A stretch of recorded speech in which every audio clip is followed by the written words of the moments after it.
Bushwhacks were some of the worst days I've ever had in the mountains, or life, really. Whereas Panzer Mountain is totally opposite. It's a mountain on top of a crater. I think the weather challenges on this incident were particularly difficult. It was really the development of New York State. Catskills were responsible.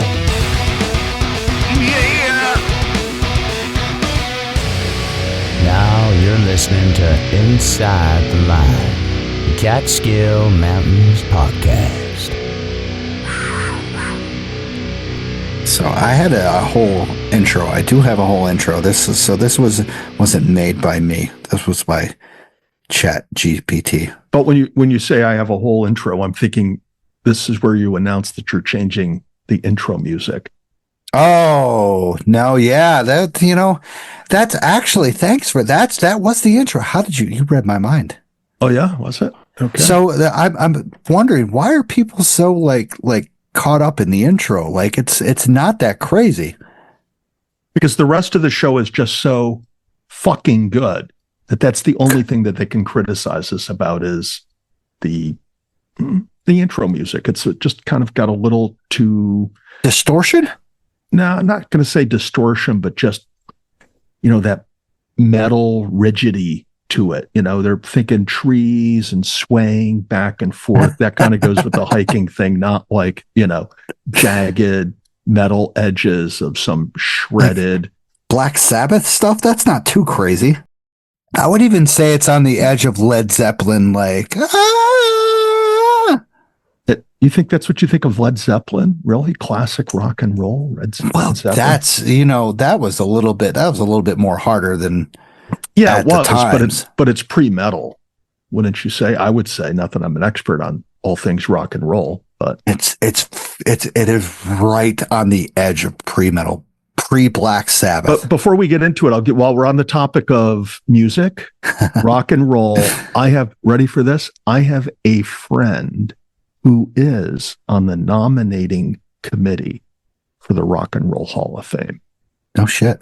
Yeah. And this guy, he has a collection of rock and roll memorabilia that fills up one storage space after another.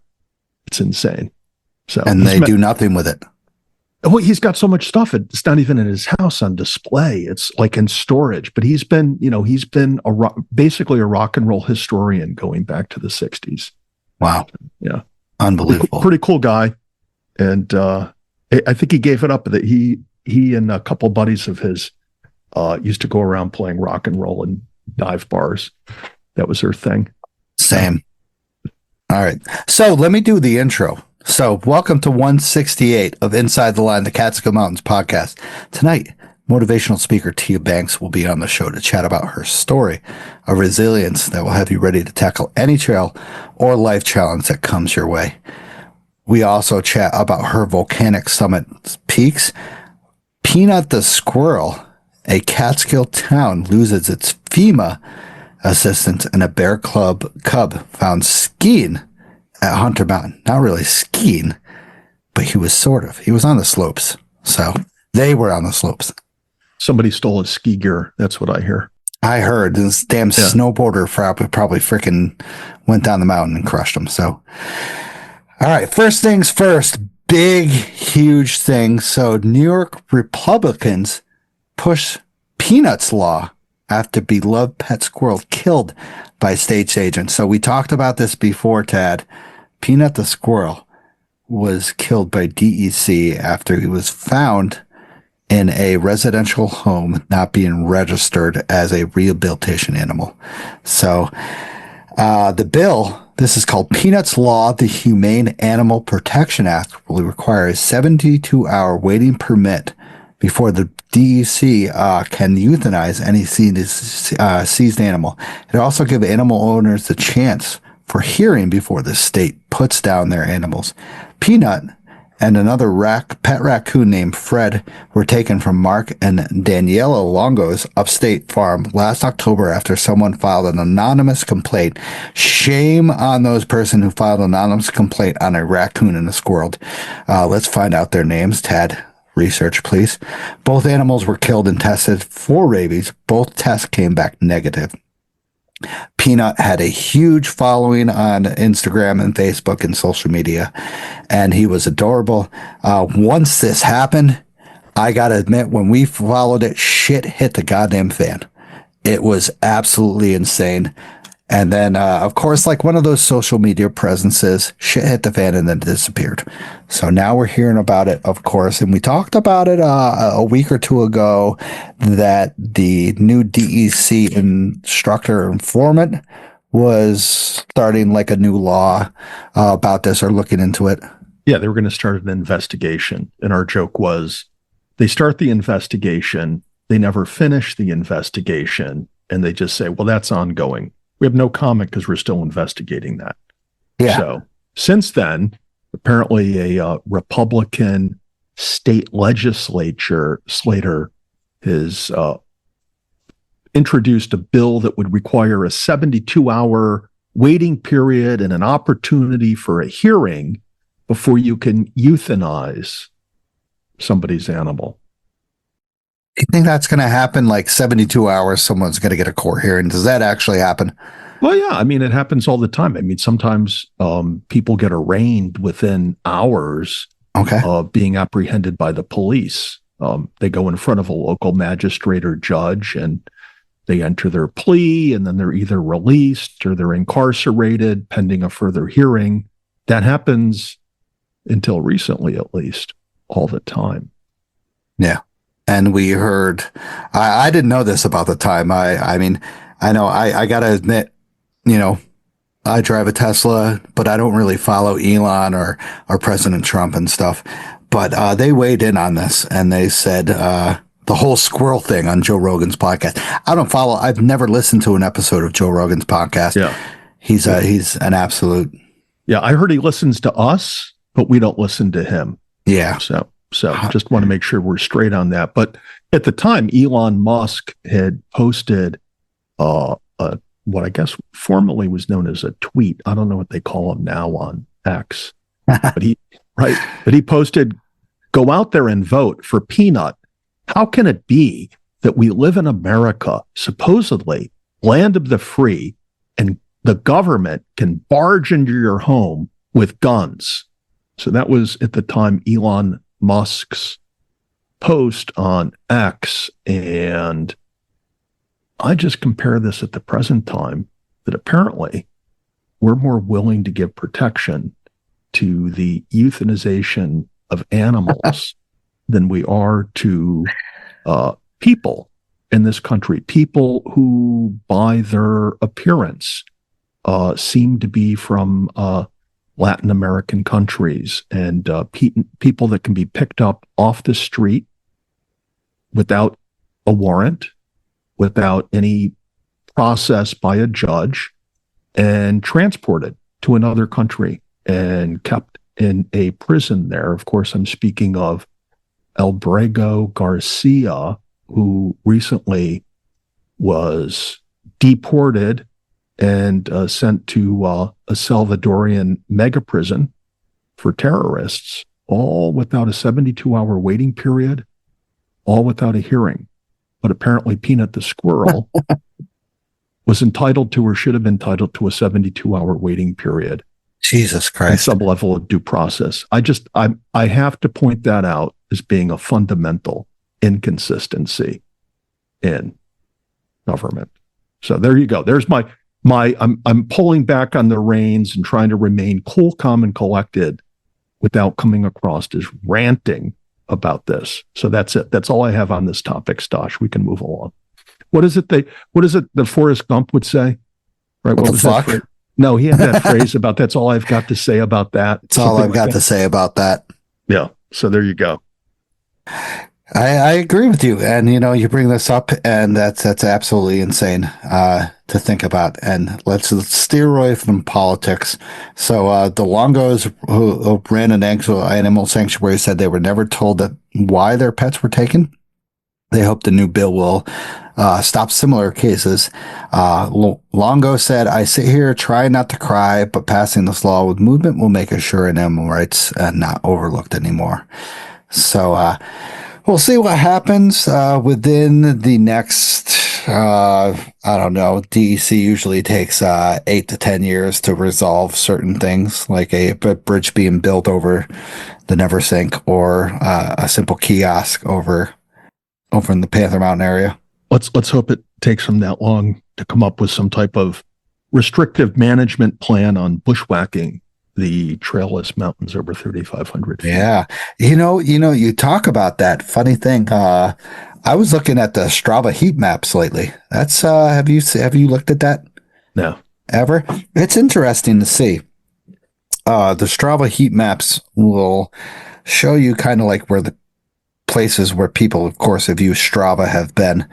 And it's very interesting to see, those places along, Lone and Rocky, where they go from Lone to Rocky, and all of a sudden it's a bright white line, and then all of a sudden there's a dissipating freaking web because people just lose it. And then another big place that happens is going up North Dome from the Devil's Path, is where they just follow anywhere and everywhere possible, which is... Yeah, you say that with North Dome from the Devil's Path, and I think it was last summer, I went in from the St. Anne's Peak side of North Dome, which is not a common way for me to go up North Dome. But I will say the time of year that I went up, summertime, that social path or herd path was so well defined that you wouldn't need markers if it was a marked trail. Interesting. So, yeah. I mean, that could be the new Devil's Path. Yeah. Well, it's on my hit list to do bushwhack Westkill out to Hawkett. That's Hawkett, and then you got to continue it from Hawkett to Vly, Bear Pen, and then over to like the Moraville's Range, that private property, and then to Mount Uzianta. And then to the Mississippi River. Jim Boughton, you say Booten, Jim Boughton said that was the original plan of the Devil's Path, was to go all the way from Indian Head to Mount U, because that is like the range that it hits. Yeah. I mean, I wouldn't say going beyond Hawkett was as brutal, like as challenging as the Devil's Path, but it's pretty cool. I mean, it's mild, but that would be extended by probably 2-3 times. Yeah. So have you ever done Hawkett west over Sleeping Lion to South Vly? Have you ever done that area? I forget the name of the road that goes up between Sleeping Lion and South Vly, but I can say I haven't. Yeah, I've done that whole stretch several times.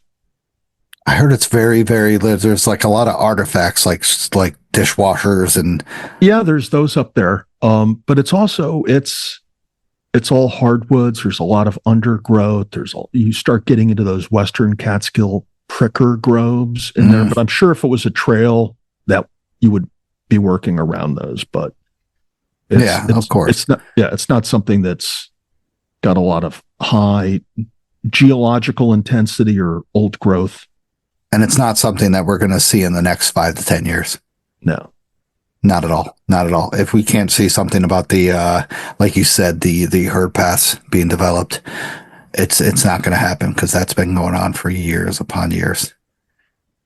Yeah. Plus, there's really no need, unless now we go back to like 6, 7, 8 months, however long ago it was when I mentioned about that loop hike that I had come up with in the Catskills. That does go through that area. So, it does. Yeah. Yes, you're right. But I was checking out that Strava heat map, and nobody that has done Strava, or nobody that has recorded on Strava, has done that way we went up North Dome and Cheryl. Oh, really? Yeah. Well, that's nobody ever. What else was there? Catskill High Peak, when going up Round Top, there are so many ways that people have done that. It's pretty crazy. Well, plus with Round Top being on the Hikers Anonymous list, it sees a lot of action round top to Catskill High Peak. Some people do it as an out and back from Gillespie Road. Yeah. So I'll completely, we go off the rim. So, actually called bushwhacking. Yeah. Right. Bushwhacking the topics. Yeah. That's what we should do that's what's going to be called. Well done. So, couple other things. So, Catskill's town hit by Irene loses FEMA assistance after federal program cut. Now, the program helped communities like Middletown and Margaretville apply for grants after natural disaster risk. Now, if you, of course, this happened back in 2011. If not a lot of people that listen to the podcast know about they might have heard about Hurricane Irene, but that was devastating to a lot of Catskill towns, Margaretville, Prattsville. I mean, Hunter didn't get it that bad. Phoenicia, Shandaken, bunch of those areas where the Esopus went through, the Schoharie, Delaware River, Delhi, Walton, stuff like that. A lot of these places got nailed hard by Hurricane Irene. It was sudden, it was crazy, and they got a lot of relief from FEMA. We got helicopters flown in. I got sent down for not search and rescue volunteer, but volunteer work down in Prattsville. Tropical storm Irene hit. It pushed the water 4.5 feet over the banks of the Delaware River. In Margaretville, local firefighters tried to help out on Main Street. I mean, if you look back on the videos that happened on Instagram and Facebook, even though this was, 14 years ago, those videos were mind-blowing, I would say, where they had ladder trucks reaching the people over a top of Margaretville. If you compare the pictures of Margaretville right now to when there was rushing waters coming through Main Street of Margaretville, coming through the local grocery store of Margaretville. I can't think it's like ShopRite right now. It's just like a crazy thought that you can't like comprehend that wow, these rushing waters that you see like you up on the Neversink and stuff like that this came through a town down on the lower valley, but it did $1.3 billion of damage in New York State, and responsible for 10 deaths. Now, Middletown, which includes the area of Margaretville, which I don't know. Middletown is more towards the north of Schoharie, this is really weird. This time union has weather disasters, including superstorms, standing, heavy snowstorms, to help protect against this future disasters. This town, which has fewer than 4,000 residents and limited resources, applied for the Direct Technical Assistance Program and it's administered by the Federal Emergency Management Agency. Now, this program does not provide grants, but instead provides non-financial support to communities and territories and tribal nations that may not have resources to begin climate resilience planning and project design of their own. Now, this was cut as of, they said, 9 a.m. of, I think sometime last week. Now, the really weird thing that, remember Robin Williams, not the comedian, said that it was canceling the Building Resilient Infrastructure and Community programs altogether. It was another example of a wasteful, ineffective FEMA program that an announcement reads, and it was more concerned with the political agendas than helping Americans affected by natural disasters. Under the Department of Homeland Security, Secretary Noem's leadership, we are committed to ensuring that Americans in crisis can get help by resources they need. So, trying to scam over this. I look over this usually, but this one I didn't.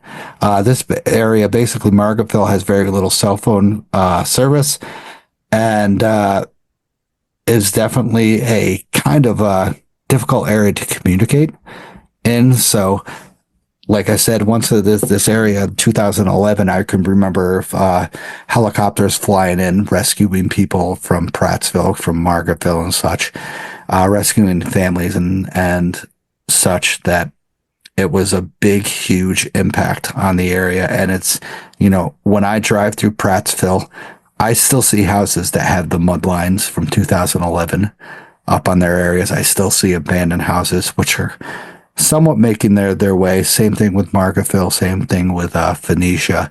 There are still several houses in that area that need assistance or have been abandoned. because of the flood impacts of 2011 Hurricane Irene. So it's a big loss, but who knows where it goes from here. Maybe we'll get back into this. Maybe FEMA will direct back into the technical assistant program that they have, but maybe New York State will kick in. We don't know from here on. I can't say, you know, not that I believe in God or God not, but God bless these areas that unify with themselves in the community and their towns and stuff like that, that we all come together to help each other out, because that's kind of what these small towns come with now, is we got to help each other out. We got to volunteer. We got to give assistance to each other, as we've known down in Tennessee, where the hurricane hit as well. And what can I say? I mean, I'm at a loss for words. I don't know what the fuck to think anymore. I hate to say it like this. Like, Tad, you're the smart one, as I say all the time. Please give me some thought. Yes. It's my comment. So, Well said. Cheers. Yeah. You So, can't say you know, cheers. what, as I understand it, the program that was cut was the government agency involved would set up the local community, the local government, with the grant writer who was knowledgeable in terms of available grants and in grant writing, which there's kind of an art or talent to making applications for grants. And this would allow a local municipality that didn't have the money to hire or have on staff a full-time grant writer.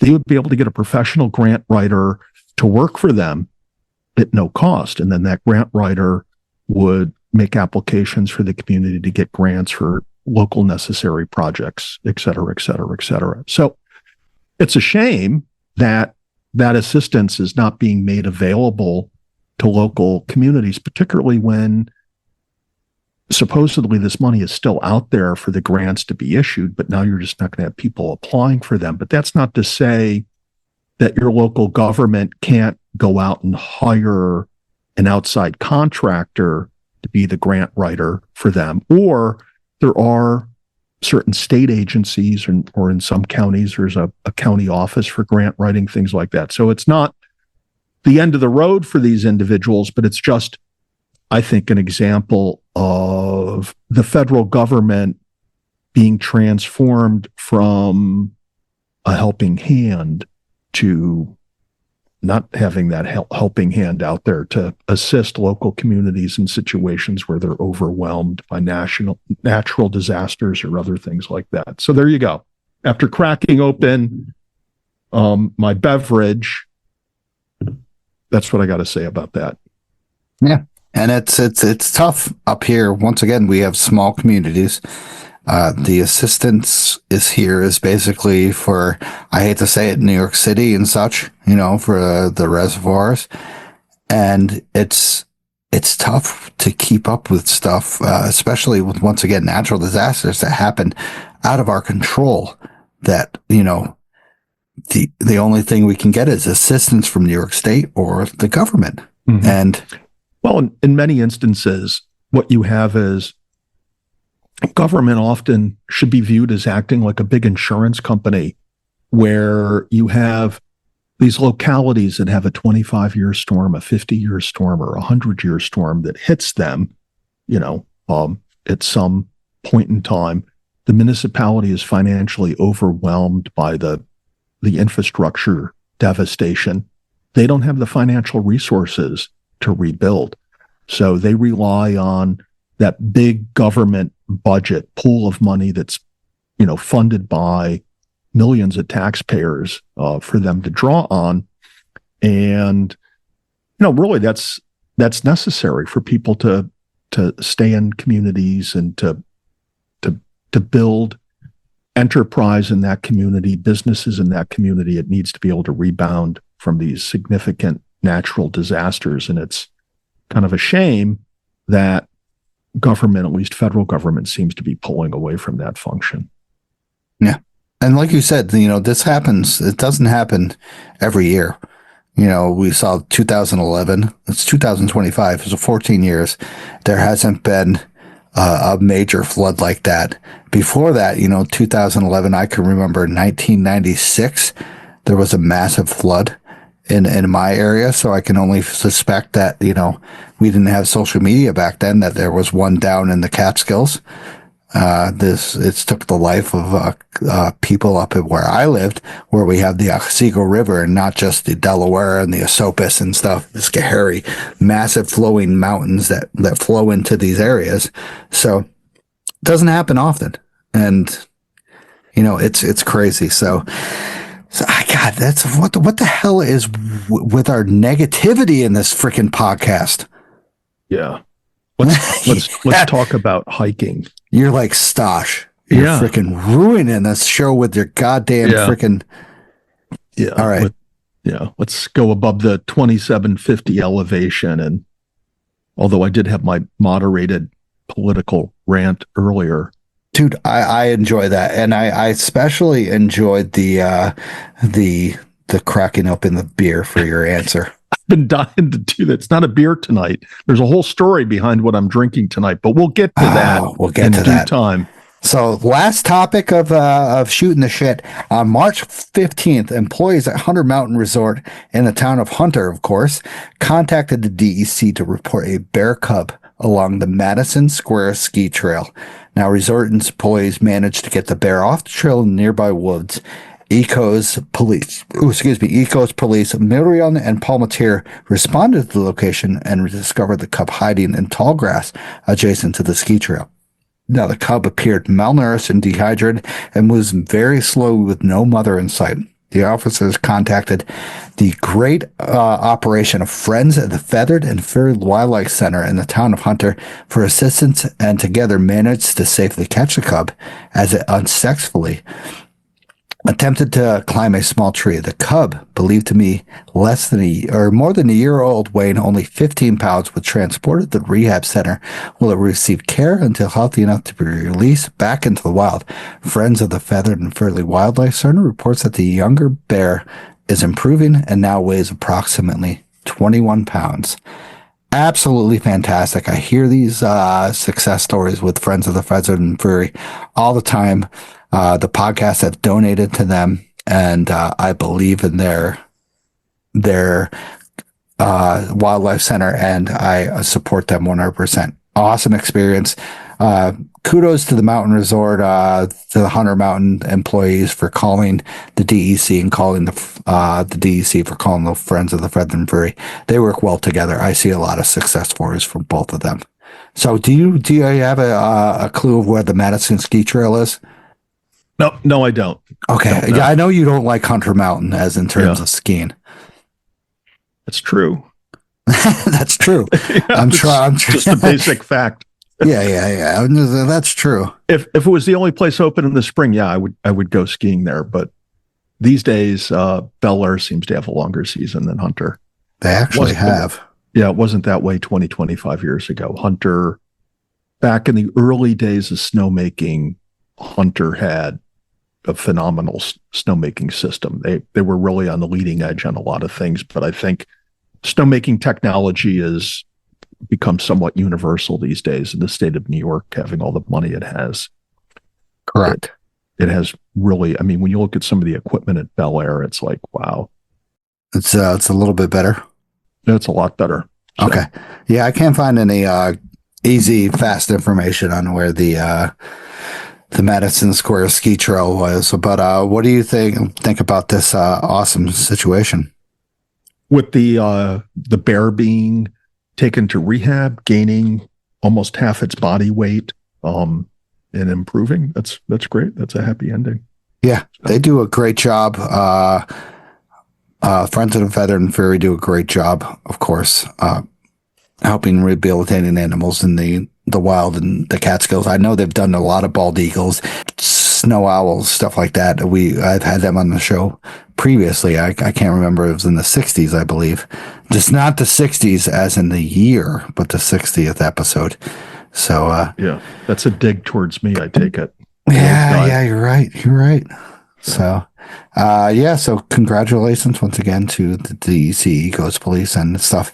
One thing that the last thing I was going to say the last thing about that I was going to bring up is, hold on, give me a sec. This was an email I got from the DEC. It was absolutely hilarious.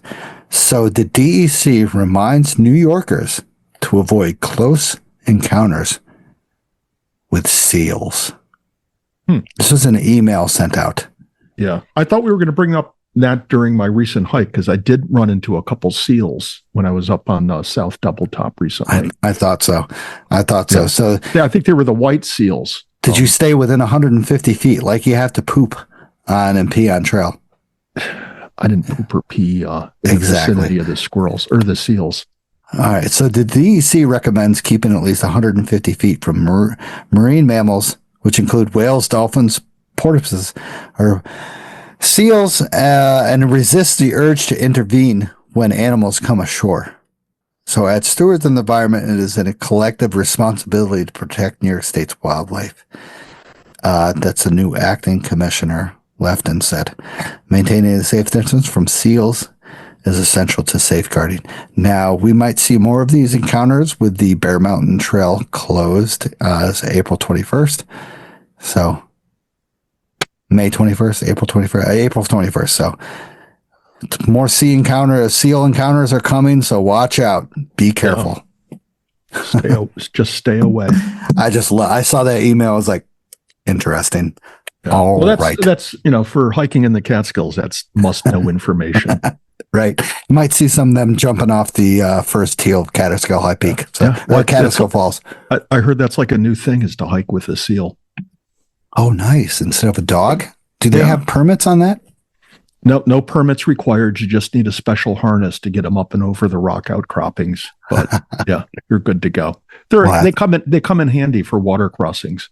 Yeah. Especially if you have two, one foot on one and 1 foot on the other. Yeah. The whole crew of you can get across the Esopus with the two seals. That's how it works now. Nice. So thank you to the monthly supporters, Chris Garby and Jeff Jotz, Vicky Ferrer, Mikey S., John Comiskey, Summit Seekers, Desert City Radio, Betsy A., Denise W., Tom Who's, Vanessa, Jim C., and Eric. Thank you guys very much for supporting the show. Really appreciate it. Believing in the show is very, very heartwarming. Also, the amazing sponsor of the show, Outdoor Chronicles Photography. Capture your love story against breathtaking backdrops with Outdoor Chronicles Photography. Molly specializes in adventure couple photography, and she'll immortalize your moments amidst the stunning landscapes of the Catskills, Adirondacks, and White Mountains. She'll craft timeless images that reflect your unique blonde in nature's grandeur. Embark on an unforgettable photographic journey with Outdoor Chronicles Photography. Don't hesitate to get a hold of Molly on all platforms. Her link is in the show notes. Check her out. She will do wonders for you. Also, discover the wilderness with Trailbound Project. Our expert-led hiking and backpacking education programs offer unparalleled outdoor experiences. Whether you're a beginner or a seasoned adventurer, join us to learn essential skills, explore stunning trails, and connect with nature. Start today with Trailbound Project and unlock the great wonders of the outdoors. May 31st, they're doing Wilderness First Aid, and June 21st, a Bushwhacking Intro, part 1 of 4. They have 4 different times of bushwhacking that you could learn. Phenomenal experience. I suggest you hook up with them. So the big question of the night, not really, but still a big question. Who's outdoors? Mention the podcast, Somebody Hikes You social media, and we'll chat about it on the show.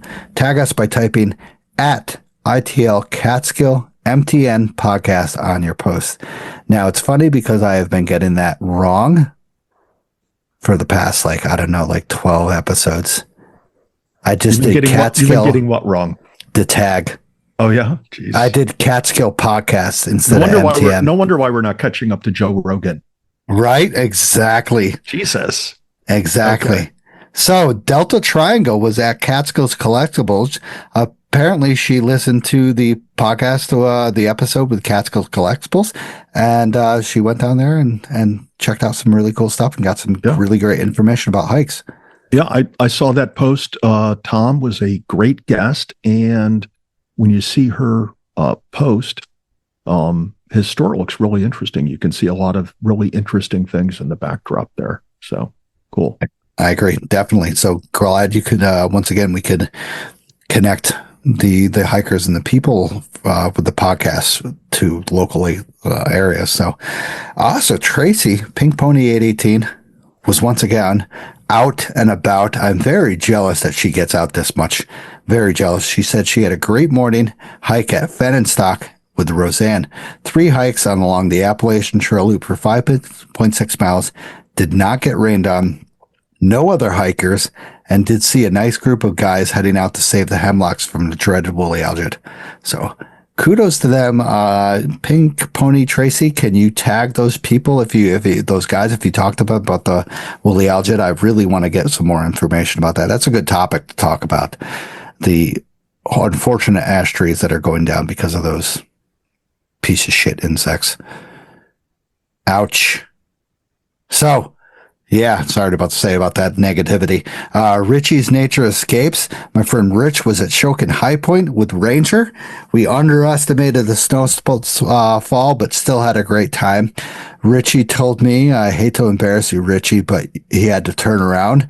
Great idea because he was post-holing too much and he didn't want to make the trail an absolute crazy mess for other people. So, enjoy that hike next time because you got to go up to the summit of High Point, and then I told him where to go from there. Tad, you know the great spot to go from Oshokin High Point, correct? Well, there's quite a few of them over there. True. It's because it's not over 3,500 feet. It's not on a lot of people's radar screen. But that whole hike is a great hike. There's a lot of just interesting things to see on and off the trail. Highly recommend it. Even if you only make it up as far as all the beaver dams and beaver ponds. You're in for a treat. The canopy is just one of those hikes. It's like going along the Neversink. Mm-hmm. It's just one of those breathtaking hikes that you can enjoy and then have still a great experience, not even summiting. Yeah, and so I think the pro tip to relay to people is if you hike in the Catskills a lot and you have a friend who wants to go on a Catskill hike with you, but has never done something like, hiking out to Cornell or hiking up Westkill, and they might not have it in them. You just, try to go as far out as you can take them on a Shokin High Point. Maybe they can do the full loop, or maybe they just get out so far and you turn around. But either way, it's just a very user-friendly hike that you can enjoy with pretty much anyone. Correct. It's my sentiment.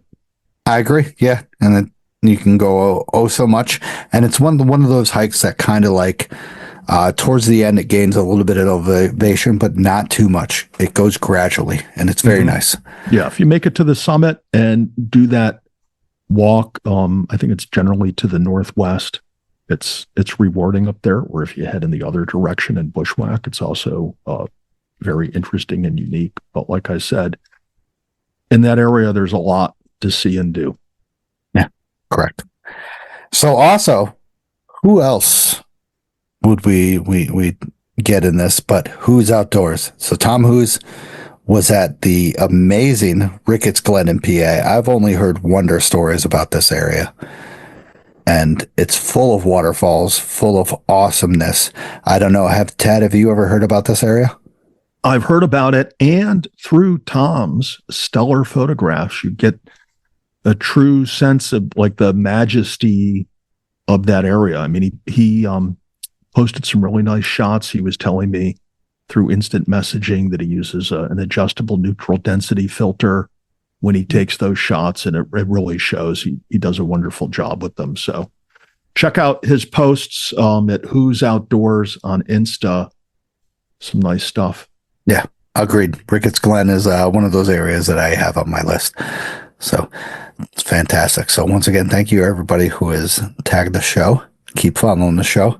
You can tag us once again at I will get this correct this time, at ITL Catskill MTM podcast on your post, and we'll talk about it.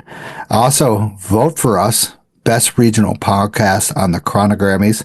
So Tad, once again, GS Bar 1, does a daily story about it. I do a daily story. I will do a post soon about that as well. Tag us Best Regional Podcast. Let's see if we can get the win on this one.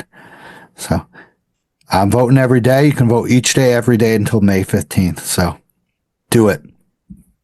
Yeah, just keep voting. Yeah. If you don't vote, you don't hike. It's that simple. Okay. Exactly. I'm just saying that's the way it's going to be. Exactly. So also, if you want to support the show, buy us a hard cider on Buy Me a Coffee. It says Buy Me a Coffee, but I changed it to hard ciders like our show. If you think we're doing a good job, that would be fantastic. Support us. Rachel Jean, the Gypsy Queen, bought a hard cider for Tad. Do you know what she said, Tad? No, I didn't have a clue she bought me a hard cider. Really? She did? I'm touched. Oh, come on. You knew what she said.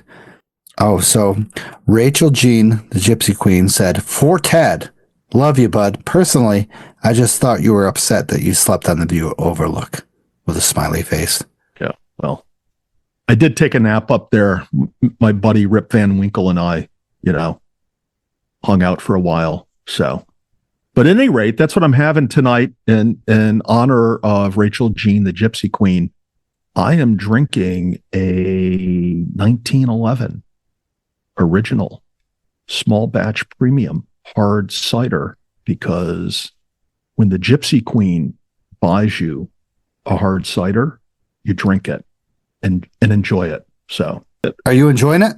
Yeah, it's not bad. I mean, it's not, to me, it's not, well, I'm not going to say anything negative because Rachel Jean bought me this hard cider, so it's damn good. That's all I'm going to say. It's got 5.5 alcohol content. It's direct from the tree to the can, or I think, as the Gypsy Queen says, from the mosh pit to the can. So, yes, she's crazy, isn't she? Well, I don't know about that, but I have a sense that this hard cider is going to be good. So it is. 9/11. I love 9/11 or 1911. Jesus. Whoa. That's a little... Sounds like somebody's had too many hard ciders tonight. Jesus. This is oh wow. That was horrible. All right, folks. That's all we have for tonight. Yeah. Stosh I think he fell off the chair. I can see his feet in the air. Yep. And that's we're it. being So I'm just shut down by the government. Yeah, I'm going to, yeah. They just raided his office at home. They claimed to be looking for Peanut, but we all know Peanut's gone. Holy bang, shit. Bang. I think they just euthanized Stosh. So forgive me. You heard it first on Inside the Line. All right. So I am having a Down East hard cider. I think it's a blackberry. Fantastic stuff that's just smooth as heck. It's not as, I don't think it has the crazy alcohol, or 5.5. I'm trying to look for it. It's tough to look for it under this light. Yeah, they usually try to obscure the alcohol content so you don't know how wasted you're getting when you drink it. Oh, this is the upside down one where you drink it upside down and it tells you. Yeah. Whatever. It's really good. But also, I had beforehand a Hudson North. We know you had it beforehand, buddy. Right. This was way beforehand. So Hudson North blueberry lemonade. That was really good. And cool thing is what's the alcohol content on that? Does it start with like a 2 digits and then the decimal? So like 49.8? It's less than yours. Really? 4.5. Wow. Lightweight. So I drank that because Kyle from Hudson North Hard Cider is going to be joining us on a later episode. So that's pretty cool. Yeah. Well, remind me, and then I'll have to go out and get some of his product. Yeah. That'd be cool. So previous hikes. Tad, I know you've been on a hike. I haven't been on a hike, but I did something today. So. Oh yeah. Okay. Well, do you want to go and talk about your something, or do you? Think yeah. I'll go really quick. So today, beautiful day before all the rain hit and it started getting a little bit colder tonight. I went to Burbine State Forest and played disc golf at this state forest area that they created. Was once a plantation that they had for pine forest, and they made into a disc golf course, 18 holes, beautiful, awesome stuff that, like beginners and advanced people can enjoy, that just brings the beauty of outdoors while enjoying kind of like a easy walk with playing disc golf. I actually tracked it. It was 2 miles long, 2.1 miles with around 100 feet of elevation gain and loss. So this is all the way up above Cobleskill, so it's pretty far outreach for anybody that's down in the New York Hudson Valley area. So, but it's near House Cavern and stuff. Just one of those areas that I enjoy getting out in nature, and I had that sense of just being away from everything. And I love disc golf. You know, if it's usually free. You don't have to pay. So there's very many disc golf places above where I live that I can enjoy. So that was my day. We beat the rain that came in. Rain came in more towards like 3:00 at time, and it went from 60 degrees down to 42 degrees. It was insane in a matter of like 25 minutes. So that was my day today. I enjoyed it thoroughly. I got out. That's all that matters, I guess. So Tad, what did you do this weekend? Yeah, so I decided not to hike on Saturday because of the weather, and we got all that snow in the Catskills Saturday night, and maybe early on Sunday morning. The Bel Air ski area reported they got 10 inches of snow at their summit. So I needed about 3 miles of the Neversink Hardenberg Trail to complete that segment for my Catskill Mountain Club All Trails Challenge. And I headed over there. It's on the end of the Black Bear Road. But obviously doing an out and back, 3 miles out, 3 miles back, that's hardly a hike for me. So I thought I would tie it in with a hike up South Double Top, which I've hiked up through that area, but not on the Hardenberg Trail, at least from that direction, up South Double Top before. So that was going to be the hike, and then I was going to come back and go over this little knob between South Double Top and High Falls Ridge. So as I'm driving over there, the roads are dry and clear, but then you go through Claryville and you make that turn over the West Branch, and you started, getting into the snow. And once I got into Black Bear Road, was just covered with snow.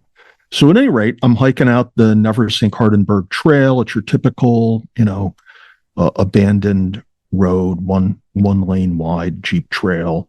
Go out to, my 3 miles, and then I start the bushwhack, and it just went from, a great hike to an outstanding hike. I mean, as you climb up an elevation, it got colder, windier, more snow. There was a low cloud ceiling or fog. So you just hike up into this like whiteness. Everything was white. The ground was covered in snow. The trees were covered in snow. There was this white, misty, cloudy, whatever thing going on. You'll see on my post that day on Instagram a shot of some trees as I hit the toe of that final climb up to South Double Top. So overall, I have got to say it might be the best hike I did so far this year. Probably a lot of reasons for that. One of them is just a tremendous sense of solitude going out there. Nobody around, no tracks. The snow got deep enough at around 2,700 feet that I threw on my snowshoes, which were really helpful, for uphill traction. You could arguably have made it the whole way without snowshoes, although that would not really be advisable. One of the elements of concern was the snow was really, really wet. And for the most part, it was clinging to all the trees overhead. So as you got higher up and the trees got lower and closer together and you started bumping into more and more trees, you had all that wet snow falling on you. So that's an issue when you get up there into the wind, although I was prepared for it. But, like I said, it was just a great hike. At one point I was saying to myself, I'm just going to go up to the marker on South Double Top and retrace and head back and not do the hike out to High Falls Ridge. But I'm glad in part that I did stick it out and go over to High Falls Ridge, although there's a lot of low vegetation along the way, a lot of, I don't know if it's hobble bush or something else, but somewhat annoying to hike through, thick in spots. But I had never been up that way to High Falls Ridge before, so it was worthwhile. I did enjoy it. And like I said, man, probably could be best hike so far of the year.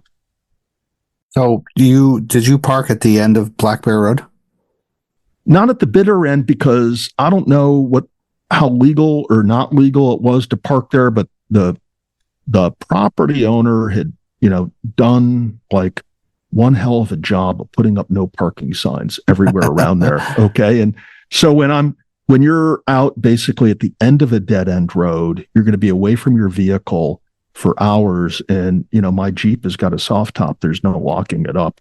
So on my way out, I was scouting places to pull off and park. So yeah, I think I was about 0.2 or 0.3 of a mile from the bitter end of the paved portion of that road where I parked. There was a nice pull off there. It wasn't marked for parking, but the snow wasn't that deep there. I was, I felt comfortable pulling in there, parking, leaving my vehicle there. Okay. And I had your phone number in case when I got back, my vehicle had been pushed off the side of the hill or something. So true, because that whole part of the Black Bear Road is the FLT. Yes. Yeah, I was actually thinking of our friend Kim when I was out there, that she must have hiked through there. Or no, yeah. You said the Finger Lakes Trail. Finger Lakes, yeah. Is it part of the long path too, or not? I think the long path actually goes through Biscuit Brook, I think. Yeah, this is the FLT. Sorry, and I was just very curious, just because I haven't been up there, of course, and that was a destination of mine. And yeah, there's where'd you start bushwhacking? Yeah, the Fallbrook lean-to. That's a shelter, right? Mm-hmm.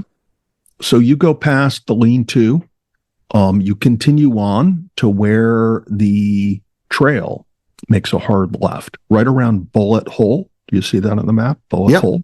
Okay. So where the trail makes the hard left, and the Beaver Kill kind of intersects the trail at that spot, but it makes a turn towards the col between Graham and Double Top, right? Yeah. So you follow along the Beaver Kill for a while, and I've hiked up that stretch of the Beaver Kill and up to Double Top from there. This was probably my 5th or 6th time going through that area. And one of the things I found interesting is, without using my GPS, how many of the same like landmarks I hit going through there, in terms of, cutting over this one ravine, a couple very interesting, I'm not going to call them glacial erratics because they may or may not be, but some, big boulders on the way up. And then the one ridge which goes up South Double Top, I think at a bearing of maybe about 40 degrees, kind of sticks in memory. That's the ridge line I went up. And nice. Yeah, I think in terms of going up South Double Top, it's probably the easiest way up in terms of pitch and not getting into a lot of really dense balsam fir. So, and you can see that one first photo I posted on Sunday is from that point, going past that tree, that rock, and then heading up the ridgeline. It's almost like you could drive a snowmobile up there. Wow. It'd have to be a pretty gnarly snowmobile, but yeah, you could get it up there. But as you're going up there, one of the things that you're constantly dealing with is, the snow falling on you. So I had, I didn't have a hard shell on, but I did have a shell on with the hood, to keep the snow from going down my back. A couple times, I literally had to almost take my pack off to get the snow out from in between my back and the pack going up there. I'll also point out I was wearing a new pair of snowshoes. I bought these snowshoes on eBay from an outfitter out west. I'm going to tell you that these snowshoes are easily 10 or 12 years old, but they're brand new. So they're like an old stock MSR Lightning Ascent. And they were good in a lot of respects. In a lot of respects, I thought they were better than our Evos that we love. But in terms of bushwhacking, out where we bushwhack in the Catskills, I'm going to still go with my Evo Ascents. Nice. I think they're the better piece of equipment. Although these were fun and they had a lot of good features, and maybe next fall I can do the rundown of the pros and cons of the two. But new pair of snowshoes gave them a good breaking in. Nice. Yeah, that's a hell of a hike. I gotta admit, I haven't been up that way. I will agree with that. I've been up the Gulf of Mexico going up to Graham, but I haven't been up that way. So that's part of kind of like one of my areas too. Yeah, it's a lot of the same. It's a little bit more low lying. It's more of a drainage area than the Gulf of Mexico, I'll say. I did the Gulf of Mexico one time. I ran into a guy who was fly fishing up there, which I thought was rather interesting. Oh yeah. Hell yeah. That's the start of it. Yeah.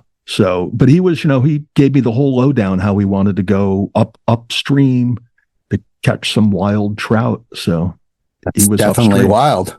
Yeah. And I'll say going up along the headwaters of the Beaver Kill, there is, you can see in how the branches are broken off the trees. It's, almost like the fisherman's path up the east branch of the Neversink.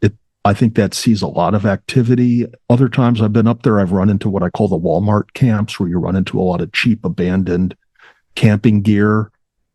With the snow, I didn't see anything this time, but it's very interesting. You start running into a lot of beaver activity up there. I actually ran into some before the bend. I thought of Mike Kudish with some of these bogs that I was coming across, and and I meant to email him to find out if he studied them and how far back he was able to carbon date, his peat samples from them. So maybe I'll get around to that. But it's cool terrain, and I have to say, South Double Top, it's one of my favorites. Yeah, I gotta admit, it's a great hike. So before we move on, I got to ask you some advice on cleaning boots and gaiters, because as you know, I was in some deep snow. I had my winter boots on, I had my gaiters on.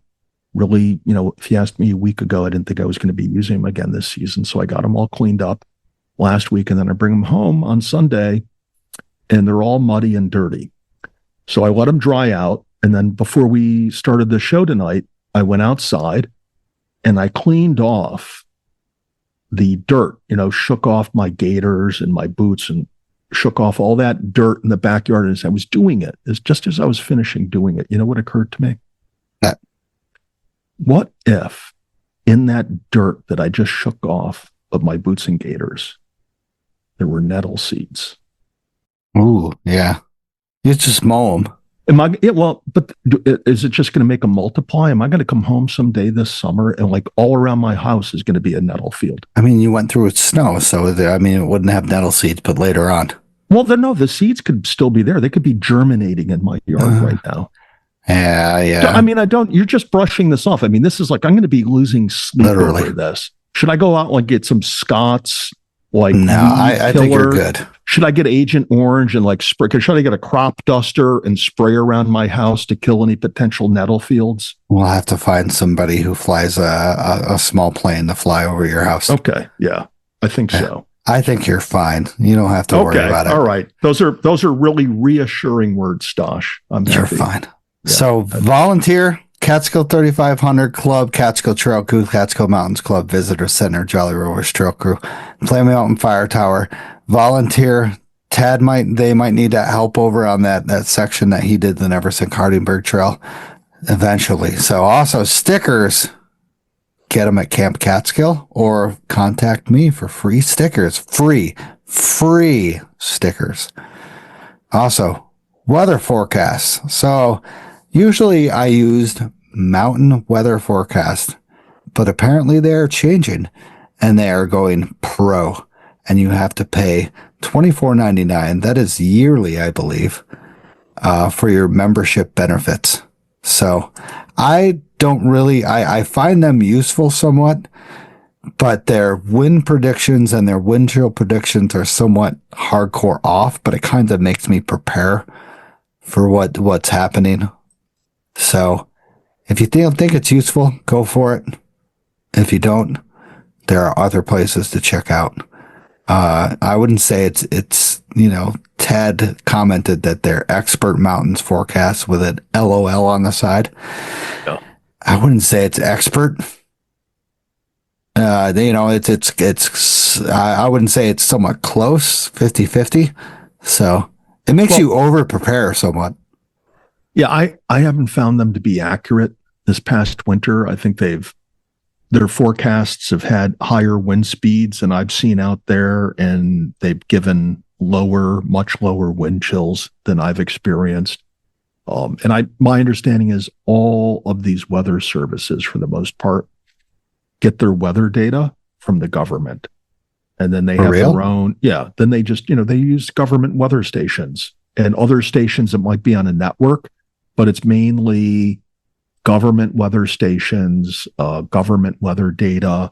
And then they have their own, programs that will interpret that data, and maybe, some meteorologists who will look at it and, refine that interpretation. But I haven't found any of these forecasting services to be all that useful this past winter.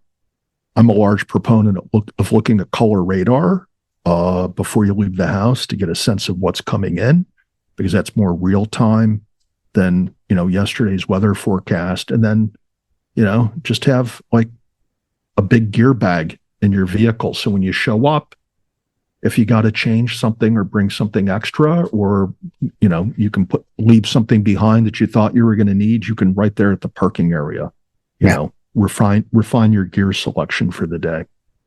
And I suggest plan A, plan B.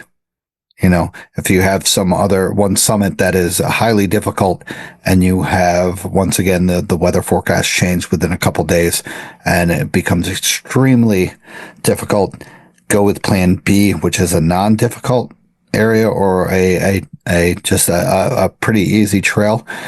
That's what I suggest. Or of course, once again, if these forecasts change and you cannot make it to there with your car from the parking area, have a plan B that you could actually do a hike, in that general vicinity that's low profile, that you can just have fun and just get out in nature. Yeah, well, that's what I understand Tom Hoos did. He was planning to hike the Wildcats in the Black Bear Forest this past weekend. What a beast. Yeah, but at the last minute, he went to his plan B, was to go down to Ricketts Glen, and where there was no snow, and take those waterfall shots. So he had completely different weather and hiking conditions than what we had in the Catskills. Once again, yeah. And then I'm trying to use this new forecasting, but it only gives me the forecast. It's called Mountain Point Forecast from the weather government area. And it only gives me forecast till Thursday. So I'm going to have to go with a different platform. So it says, Thursday night, mostly cloudy in the morning, clearing, highs in the upper 40s, northwest winds about 15 miles an hour. I know a lot of the snow reports up high.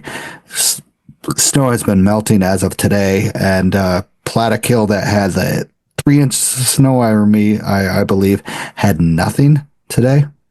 So we had 50, 60 degrees today up in Oneonta in the Catskill, northern Catskill area. So it says Friday the temperature will dip down into the low 20s with no precipitation at all.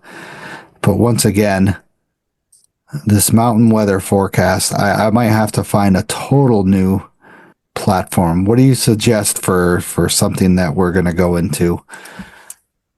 I haven't looked into it. Again, I just really look at color radar, to know if I'm going to be getting wet or dry. That's, to me, that's really the most important, is do you need to be prepared for wet weather or not go hiking because it's just going to be a torrential downpour? Correct. And then once again, I'm trying to I'm trying to navigate this area, and they're just like, screw you, you got to pay. Yeah. Yeah. This is the screen I got earlier today. Right? So, yeah. Yeah. You're doing just what I did. You got to type in Catskills and then search, and then go into Appalachian Catskill Mountains. Let's choose Balsam Lake Mountain. What does it say? All right. So Balsam Lake Mountain, we got it. It's locked for a total forecast. So you can see Wednesday's forecast in detail. Thursday, Friday, Saturday, Sunday. They just give you 3 time periods. But really, that's enough. Well, actually, that's not bad. It goes out to Monday. Yeah. I mean, and so that's good for you to see what it's generally forecasted for on Saturday or Sunday, and then Friday night or Saturday night, the evening before your hike, you can look at what the detail is and get a better sense. Yeah. So what's going on. Friday, Saturday, Sunday looks like to be rain showers. I wouldn't say consider it rain showers, but rain showers all throughout the weekend. High of 59 on Saturday, with a low hitting the low 40s. So not that bad throughout the whole weekend, but still just moderate rain, light rain. So the viewpoints might be obscured, but you can still get there. Bring your spikes, please, just for another like 2 to 3 weeks. So the burning question everybody wants to know, Stosh, you hiking on Sunday?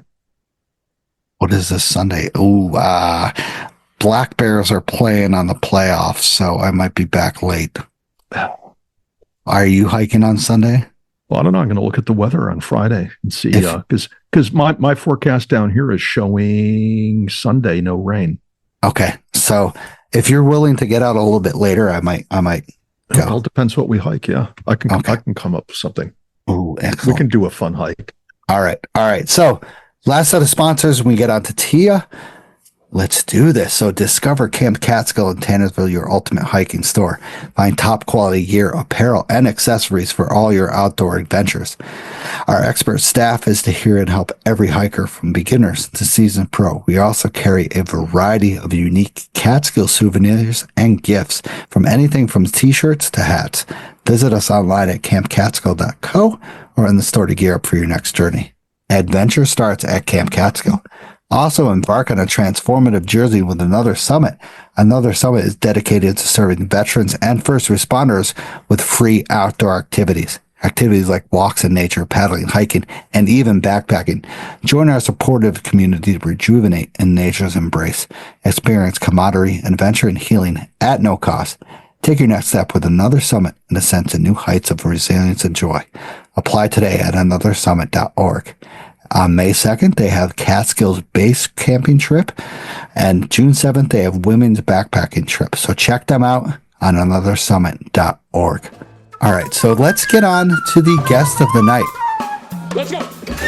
Tonight we have motivational speaker Tia Banks here. She has done a lot of crazy stuff, climbed volcanic summit, the highest volcanic summit, does training, motivational speaking for people all around the United States and the world. She's here to talk about, being a motivator, keeping your mental health at the highest peak possible, and how to keep that going, especially with what we'd like to do, Tad and I, and mostly everybody else in this podcast, is hiking. And hiking, how to keep that going, how to keep yourself mentally at the highest. And yeah, that's what we're talking about tonight. So Tia, welcome to the show. Thank you. I'm so excited. I'm glad to be here. Yeah, and we're glad to have you on. I can't wait to hear some of your stuff. I mean, pre-chatted, we chatted about some special stuff, so I'm excited. I mean, everybody, you can hear with that smile on my face. So how about Tia, a little bit background about yourself. Go all out, go from beginning to end. Yeah, so I'm a former pro athlete. So I played professional basketball overseas in France and Spain. I played professional flag football. But before all of that, I was born in Lincoln, Nebraska. And out of 500 students, I was the only Black kid. But the cool thing about kids is kids don't care. They're like, Tia's good at soccer. We want her on our team.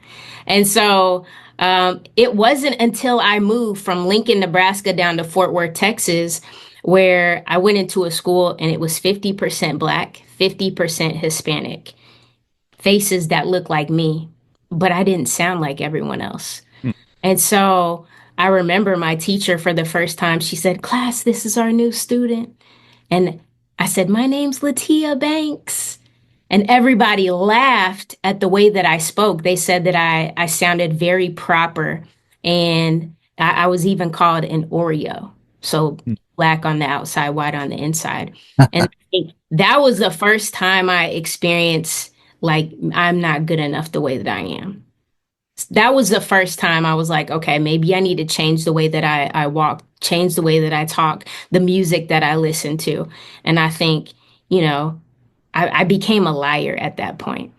I also struggled with some anxiety and depression over that at a pretty young age.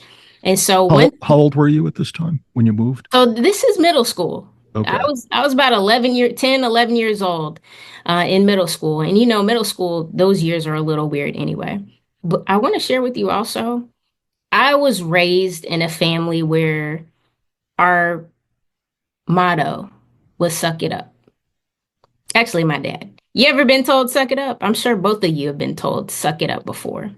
So, Definitely. yeah, so my dad, everything was suck it up. I'll never forget we were playing softball. We were playing catch, and he threw the ball probably about 100 feet in the air, and the ball bounced off of my glove, hits me in the nose, blood's everywhere. And I remember he ran over to me and he was like, "TT, suck it up." And I'm like, "Dad, I'm 6. My nose is broken." My mom's like, "What did you do to her?" But I always had this, don't tell anybody when you feel physical or emotional pain. That's what I thought suck it up meant. You go into college, your coaches are telling you, be mentally tough, suck it up. So now I'm marrying the two things together and even into young adulthood. So I experienced a lot of anxiety, a lot of depression. And one day I was just like, I can't do this anymore. I feel like I need to feel well. And it's probably going to have to be something outside of what I'm used to. I'm used to being an athlete. I'm used to sucking things up. But what if I change the narrative of that? And so I leaned into hiking. Like I did something that you probably don't see a lot of Black women doing. I started to hike and get outside and get in nature. And I started to feel better about myself. And so that's what led me to the mountains. And I can't wait to share what followed that. So with this like journey into hiking and stuff, Dallas Fort Worth, I gotta admit, you gotta get some crazy distance to get some hiking out there. Like where did you first start experiencing and start doing your hiking? So the definition of a hike, it just means you take a long walk. So I started taking long walks on the trail at the park down the street. I lived not far from a park. Now in Dallas Fort Worth, there is a hiking trail called Cedar Ridge Nature Preserve. You might get about 1,000 feet in elevation, but it's hills. It's the hills that we can get here. So I started small. And one day I just decided I'm going to climb the highest freestanding mountain in the world. No one in my family has climbed a mountain. No one in my family has ever been hiking. So, you know, this revelation of climbing the highest freestanding mountain in the world, it required more research. Okay. Where is it? And you all know where the highest freestanding mountain in the world is, or should I share this? Is that Hawaii? No. So, Mauna Kea? I want to say it's the mountain I hiked this past weekend, but I know that's not the right answer. It's just seemed that way. That's all. so it's actually Kilimanjaro, Mount Kilimanjaro. It's In Africa. Yeah, that mountain is the highest standalone mountain in the world, 19,341 feet. And on my face, I have a birthmark. I don't know if you can see it. No. Get a little bit closer. A little bit closer. All right, all right. I see a little bit. It's in the shape of Africa. Wow. And Interesting. go figure, the highest freestanding mountain in the world is in Africa. It's on the side of my face. And so I trained. I trained for years, probably like 3 years, to financially prepare, to physically prepare and most importantly, mentally prepare for a mountain. Because like you said, in Texas, we don't have high elevation. So what do I need to do to get ready for that? Yeah. And with you getting ready for that, did you push yourself kind of like to the extreme limit on like the small trails, or did you go like I said, Dallas Fort Worth? I'm pretty sure you got to go up to, I forgot where it is, but over west to get it to some pretty tall mountains and it's there. And you said hills. What is it? You said 1,000 feet elevation, and that's still pretty good. What are hills down in Dallas Fort Worth with the highest elevation? You know, we got some hills over in hill country, so kind of like Austin, San Antonio, but to keep it real with you, I didn't do any of that. I did a lot of stadium stairs. Like I said, I went to Cedar Ridge and I would hike for about 8 hours. Sometimes I would hike in my neighborhood for about 4 hours before work. And then in talking to people who had hiked that mountain on like meetup groups, they're like, oh, just get on a treadmill or the elliptical. And so I did a lot of like cardiovascular things to physically prepare for this mountain. And one thing that I did that probably was unique because I didn't know how to climb an actual mountain was I hired a breathing coach. And so, in hiring this breathing coach, I went to them once a week and we would do these breathing exercises. And I think this is what I thought at the time would help me prepare my lungs for high altitude. Interesting. Interesting. So now I want to go back just a little bit. Now I got to be honest with you, race and color and stuff like that is a big thing in hiking. Of course, up in the Catskill Mountains, we have New York City down to the southeast, and it's 2.5 hours away. But I gotta admit, I don't see many people of color up here hiking. Like I know my search and rescue friend Dave, who has been on the show, he is. I'm sorry to say, all out black guy. Like you cannot on the trail. He stands out, but he is one of the most awesome hikers, mentally prepared, physically prepared, and just prepared for anything and everything. But with my time on the trails, I've seen a few black people. How did you bring yourself into hiking with that kind of like motivation that you aren't like, I don't know how to say it. I don't know how to say it. I don't want to be racist or anything. Real. We can keep it real here. So. Yeah. Yeah, it's just how do you prepare yourself for that kind of thing of where you're just going to see white people on the trail and yeah, so it's not anything that I thought about, like I'm not focused on who's climbing the mountain. I was focused on the mountain. I'm like, how do I get to the top? And so, in preparation in hiking on the trails, I saw a lot of white people. I didn't see a lot of black people on the trails. But I wasn't focused on, the race of other people. I think I was just focused on the mission. And one thing that I kind of left out, what led me really to hiking and getting outside, I mentioned the depression that I experienced, but one thing that I was able to use as a strategy was I did a lot of journaling and meditation, and I came out of a meditation and I just wrote, I want to climb the highest freestanding mountain in the world. And, I'm a believer, and I'm a believer in communicating with God. It's not just prayer. It's also meditating and getting quiet to actually hear what God has to tell you. So the reason why I was able to hear that message is because I just sat, I got quiet, and I got in silence. And so that was my guide to hiking. And from there, I just focused on what can I do to get to the top? How do I get my body in shape? How do I get my mind in shape? And there were people that I asked, my friends. I asked about 20 different friends, different colors, and only one of them went with me. Wow. So, and that's tough, I mean, once again, the motivation to get out there on the trails and stuff is tough, to get yourself kind of going blindfolded. I would say is really difficult. That's kind of what I did. I hiked a little bit, but this is like you said, little tiny trails around here, and then I kicked myself into the Catskills, and I was just like, damn, this is the best, and it's just fantastic. So, Tad, you wanna take over from here? You wanna go right into the crazy shit? No, I just got a couple somewhat random questions about what's been said already. So I know somebody who's listening wants to know what a professional flag football player makes. Is it like a Aaron Judge size salary? Is it like we're talking 40 mil a year, 60 mil a year? Tell us, give us the. So honestly, Tad, you'd be lucky if you don't make a lot at all. Yeah. When I played for 15 years. Wow. I had to pay to play. We would have to pay registration fees. We would have to pay for our travel expenses. Mm-hmm. But at that point, I was at the highest level that you could play.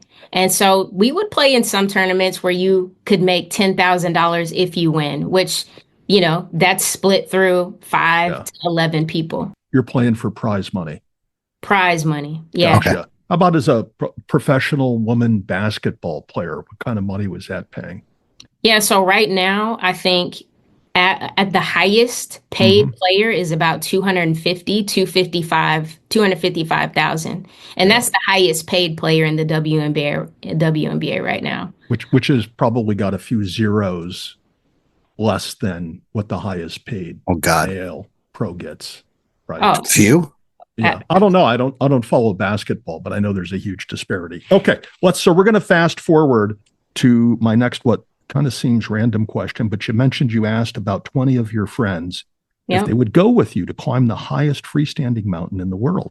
And only one friend went with you. So my question was that the right friend? How'd that work out? It was the perfect friend. Yeah, that's awesome. Why so? What made it the perfect experience having that friend along with you? So she was my partner at the time, and I call her my partner in climb. But she was the perfect person because there was a moment where I was really sick. So they had to administer oxygen to me on the first night.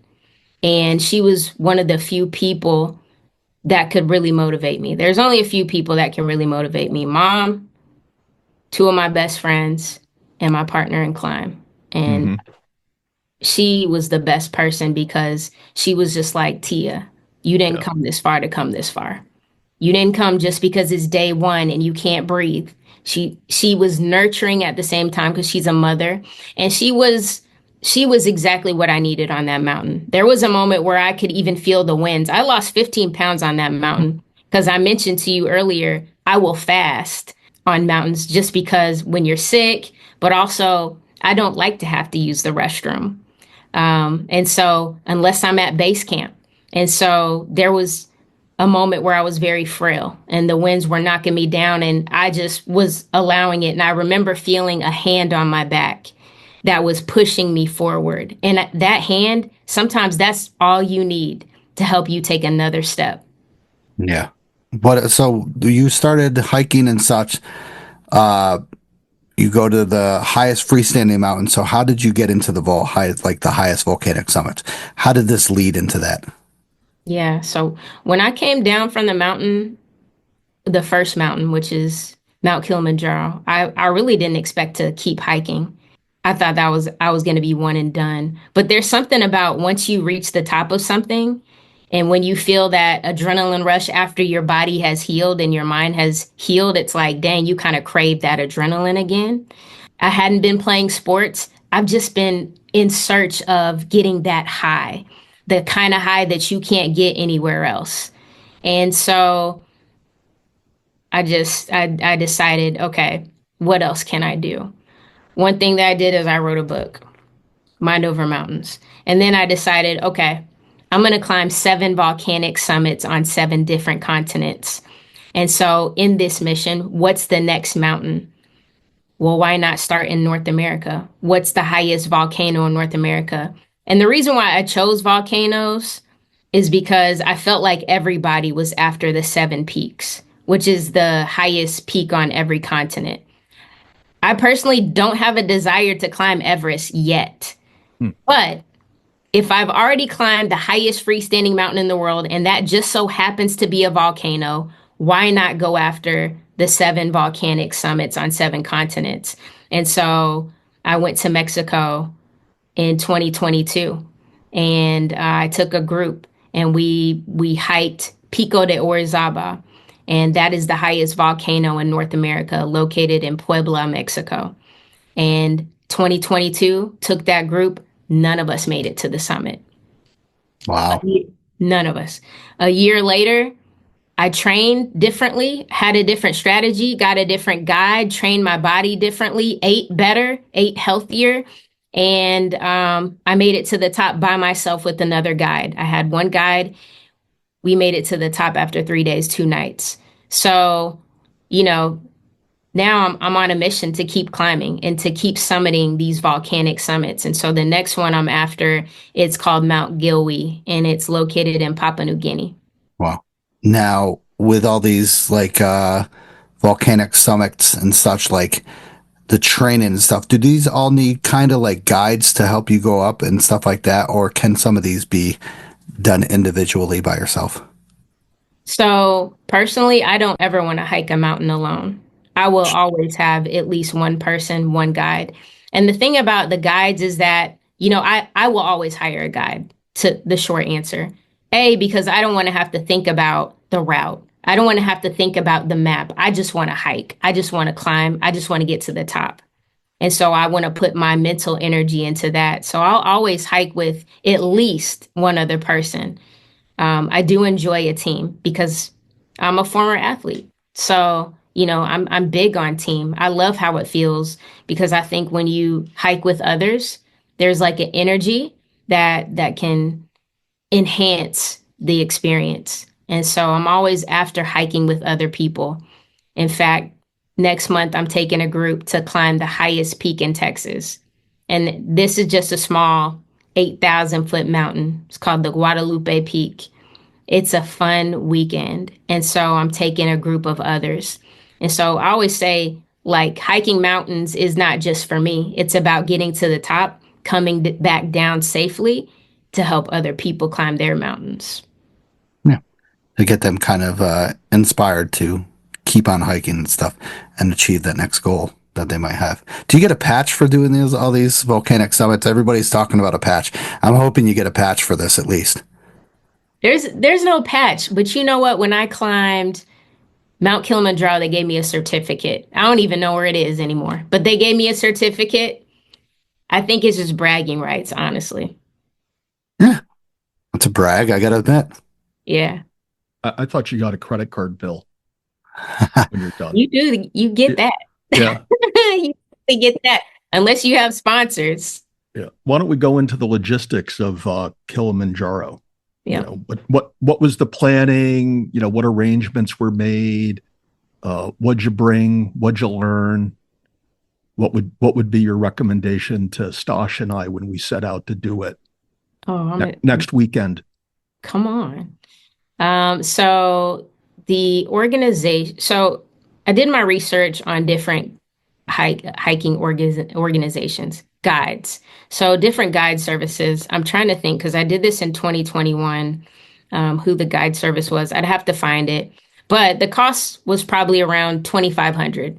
So I think average cost for a guide service is anywhere from $2,000 to maybe $3,500.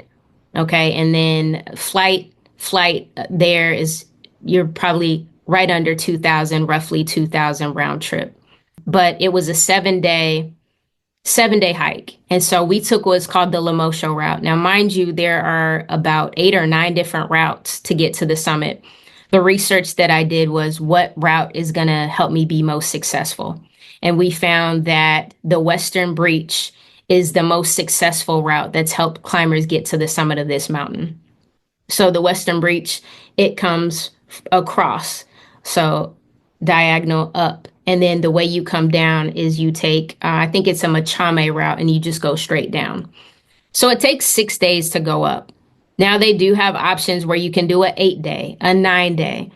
I personally knew that I wanted to do at least 7 because I had never been on high altitude. So for you too, if you've never been on high altitude, which I think you have, but for a mountain like this, the longer you have to allow your body to acclimatize, the higher your success rate will be.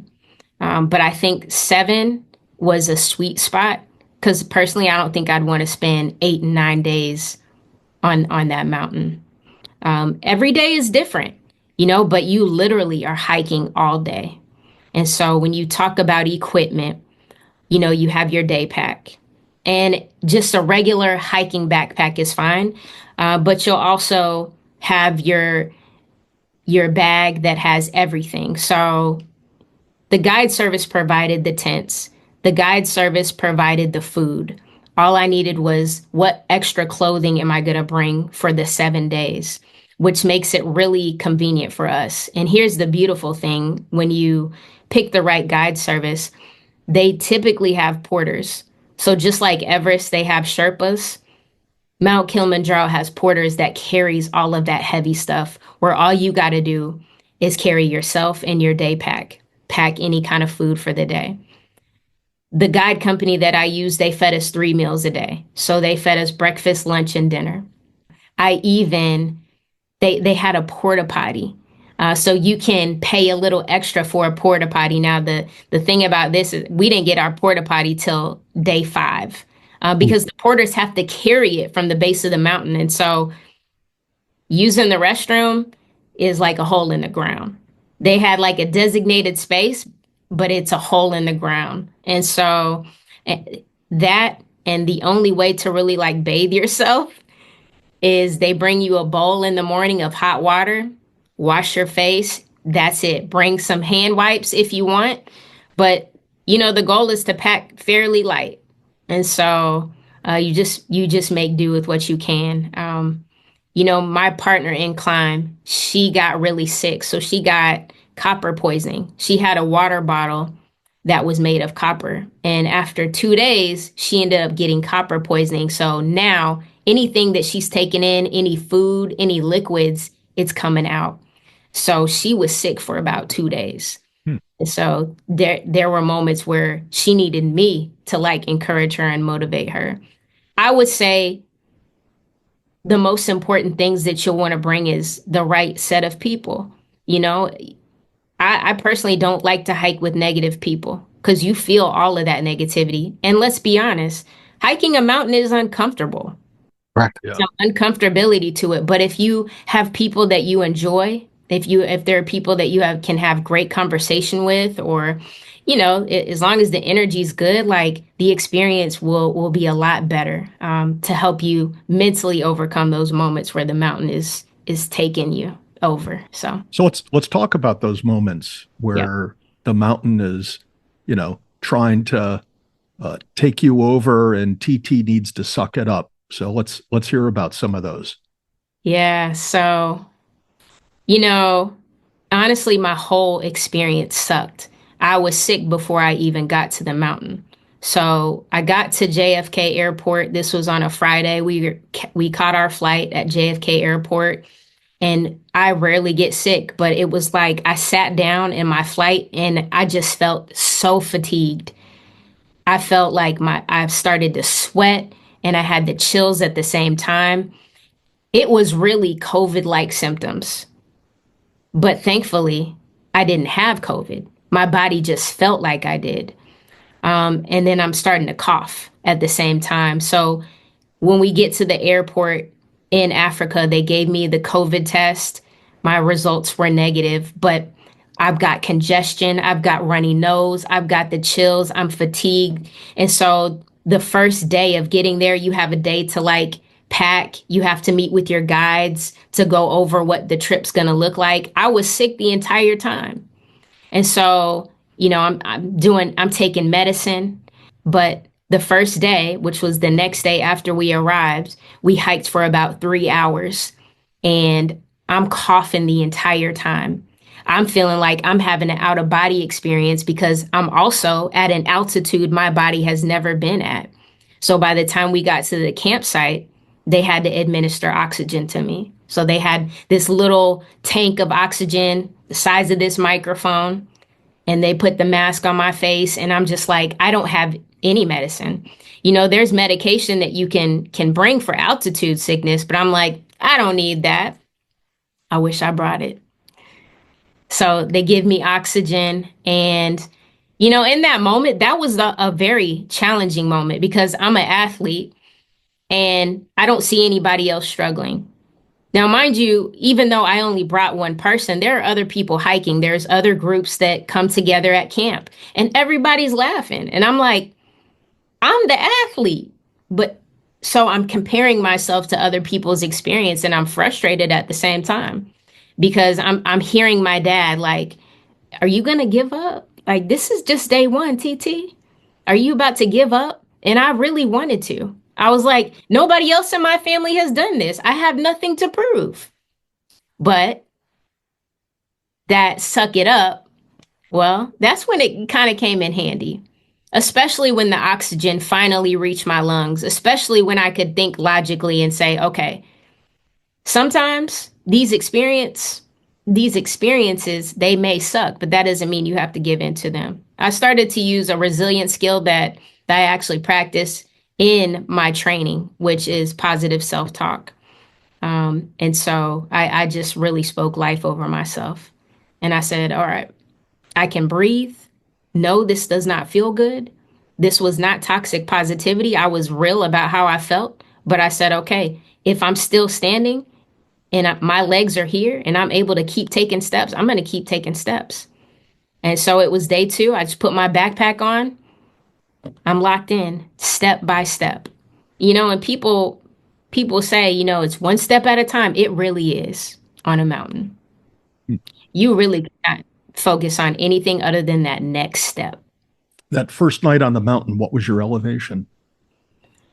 Good question. So I want to say it was probably somewhere between 10 to 12,000, right? So Wow. it Yeah. wasn't high, but again, I had never even been on a 8,000 foot mountain, so 10,000 feet or 10,000 in elevation, like that was a lot for me. That was a lot for my body, especially being sick. Wow. So when you flew into Africa, I'm guessing your elevation, what were you at when you flew in? So you gained a pretty significant amount in a matter of a day. Yeah. I don't know what Moshi. So when you fly into the Moshi, which is where the mountain is. I don't know I don't know what the elevation is. I'd only be guessing, but I'm thinking it's maybe about 7,000 feet or so. But again, it's probably e equivalent or a little bit higher than what you would be in Denver, Colorado. Yeah. So you're gaining a significant amount. So where do we go on day 2? How does it get better? Is it more of the same? Are you getting into the toxic positivity, to use your phrase? What's going on day 2? Yeah. So there we're just using positive self-talk. Day 2, the conditions are getting worse. The conditions, and not just like with my body, we're talking about external. So it's getting colder. And so as it's getting colder, day 2, she's getting sick. So now like we're both like struggling. I would say day 3 was one of the worst because I had this headache that would not go away. And it wasn't something that could go away with Tylenol. We got to the camp on day 4. We got to camp, our base camp, or that camp 4. And some of the other group members, they went on an acclimatization hike, and we had the option to do that. And they call it hike high, sleep low. So the option was we hike for a little bit more, hang out at a higher altitude, then come back down and sleep at camp. My head was hurting so bad. I was like, I can't do anything. I can't see. This is making my sickness worse. And so all I could do was sleep. And I would suggest this, one of those night things that cover your eyes where it's completely black, like a patch. I wear that all the time. I hate to admit it. That helped. And then one of the other hikers, they brought what is it called? It's a altitude medication. It starts with a D. I don't know if it's called Diamond. Dramamine. Dramamine. Dramamine. Yeah. I think it's Dramamine. And I took that. That was the first time I had taken medication. And then I put my little eye patches on. I slept into the next day and my headache was gone, thankfully. But, I still got this cough. I still have this congestion. And so a nurse actually told me, this is after I finished climbing. She said, you probably should have stopped there. I don't know if I was hard headed or what, but I'm like, I paid this money. I waited years because I was supposed to hike this mountain in 2020, but then COVID hit. And so I had to wait a year. I'm like, I invested this time, I invested this money, this energy, and nothing's going to stop me. So I'm like, not this headache, not this cold. I just kept going. And so 7 days, 6 days, made it to the top. Were you at night 5? Were you guys above tree line at this point? Yeah. Yeah. You're Okay. definitely above tree line. I would say above tree line there is probably hitting around like 7,000 there. Well, no, you said you flew in at 7,000. I'd say 10,000 is above So tree line. I was, yeah, probably after, I want to say after 3, after 2 or after 3, we're above tree line for sure. After 3. Wow. Yeah, that's some. I've heard different stories about Kilimanjaro where people have had great experience. I'm pretty sure my friend Anne Marie did Kilimanjaro, and she actually got escorted down the mountain on oxygen and stuff. She almost didn't survive because of just the altitude sickness and the breathing and stuff like that. So what happened? We're going on like 5, 6, 7, or 5 and 6.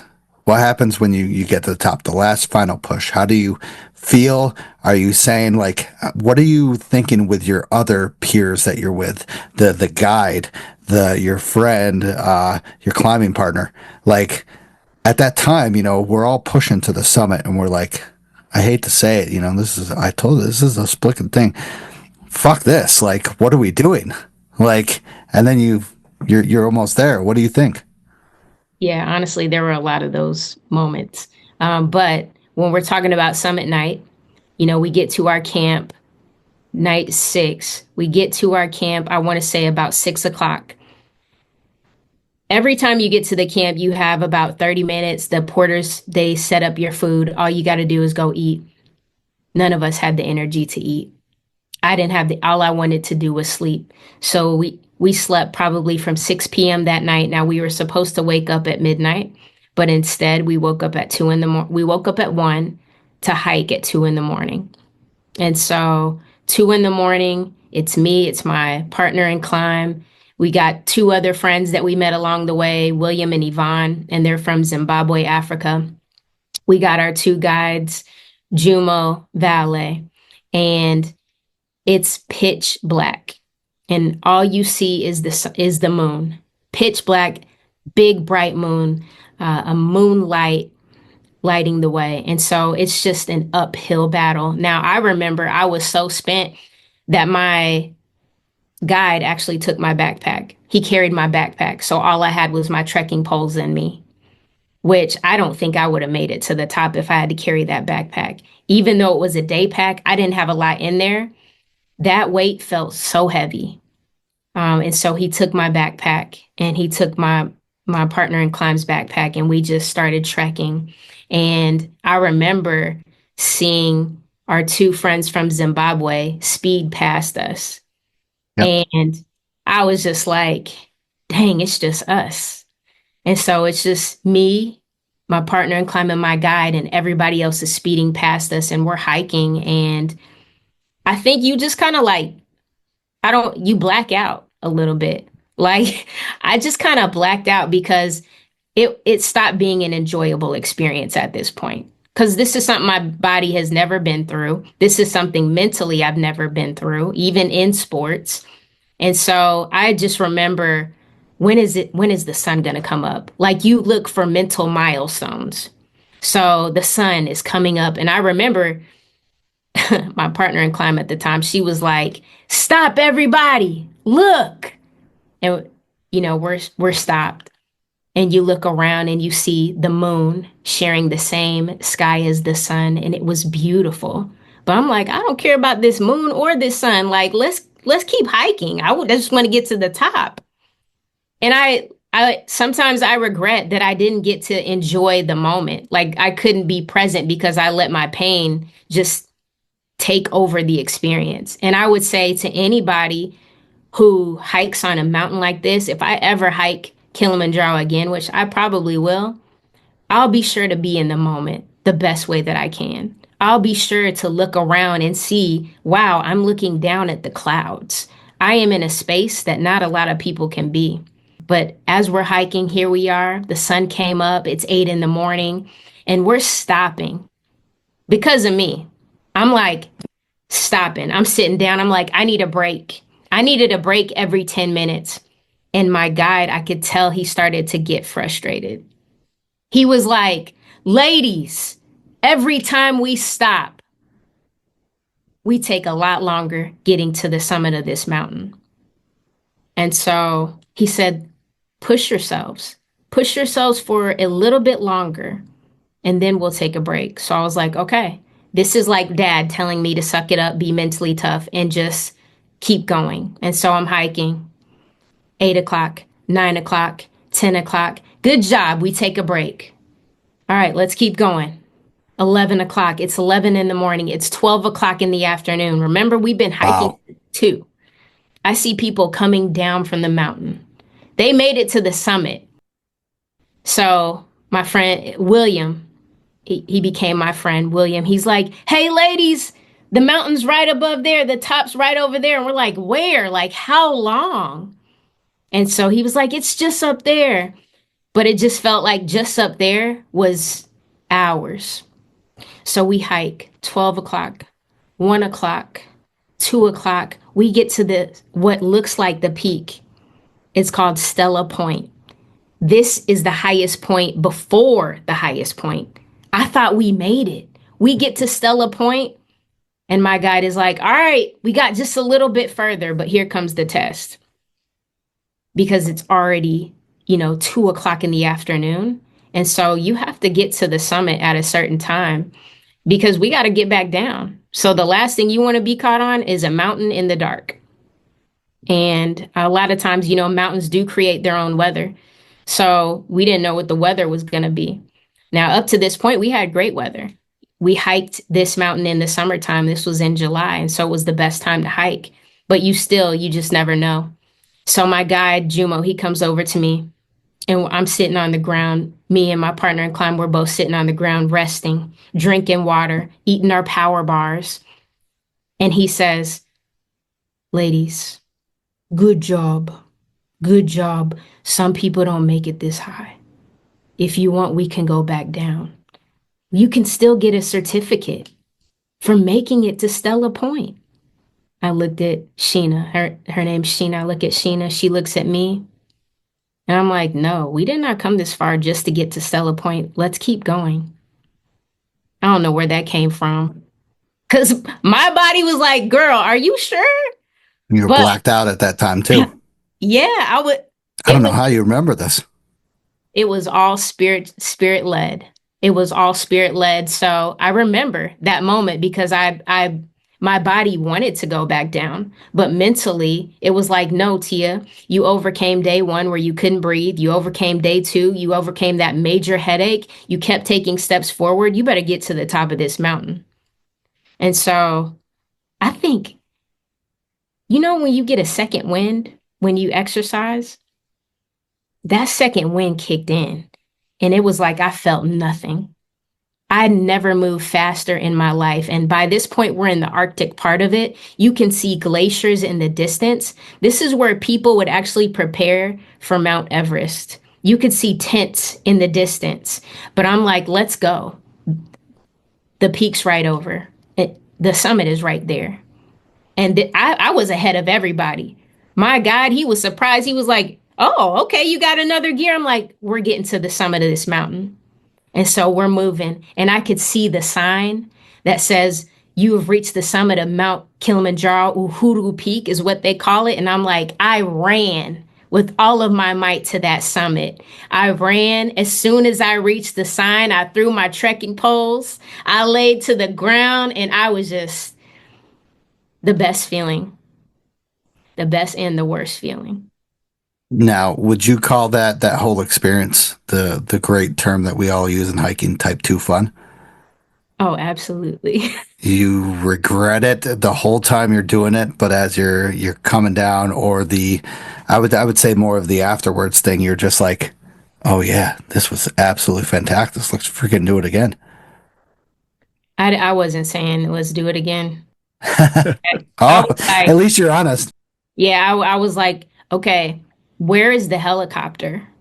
Uh, Like, how are we getting down? This was a real question. Because again, remember, I've never hiked a mountain before. And you're at 19,000 feet.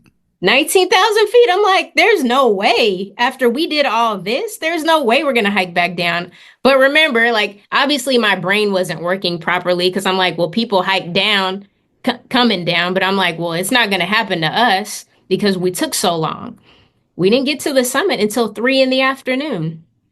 My guide said, no, let's take some pictures and then we go back down to base camp. And I'm like, how? He holds his arm out like this. He said, hold on, Dada. Dada, it means sister in Swahili. And we just slid down the mountain. Like, I don't Nice. know how many times I fell, but he carried me and we slid down to base camp. So, Tia, you got to go a little bit more on your African voice. You know, I've been to Jamaica. Yeah, man. You know, I know these Africans can be very influencing with their accent to be like, you can do it and such like that. So He was. yeah, I could only imagine their influence on you. You're just like, you know, I don't know. 19,000 feet is just crazy. I would agree. yeah, 19,341. Yeah. Yikes. So TT, Yeah. I want to know when you were there at 19,341 feet, did you find what you were looking for? You know what? I don't even know what I was looking for. When I got to the summit, I didn't find it. I Yeah. think I didn't find what I was looking for until I came down weeks after my body healed. And looking back, I think what I was looking for is pulling a strength out of myself that I had never tapped into. You know, I had a big disconnect with my creator, and being on that mountain reunited us. So I can only logically see that when I came down from the mountain. But at the top, I'm just like, okay, I did it. Well, so now does this, with your experience on Kilimanjaro, does it like influence you into making your book and motivational speaking? Yeah, absolutely. How did that progress? So after coming down from the mountain, you know, I'm still playing flag football.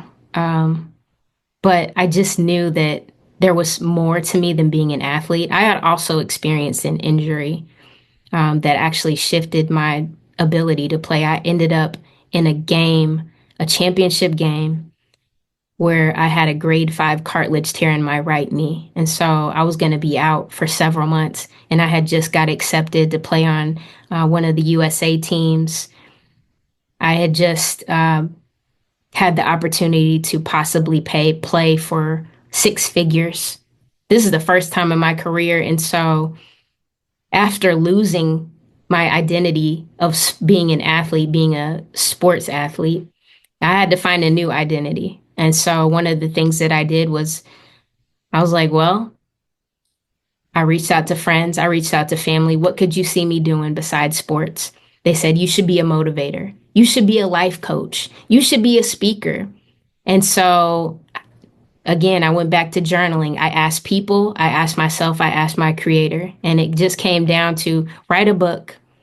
I got a life coach certification. I wrote a book. I started speaking. And when I say speaking, like I wasn't going into schools like I am today. I went to open mic nights.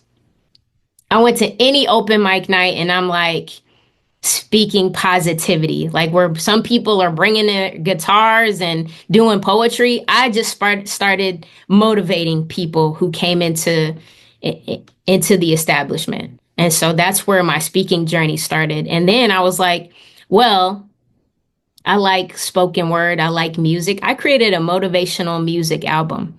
So I just threw myself into motivation by showing up at the open mic nights, writing my own book, getting a life coach certification, and then what did I say?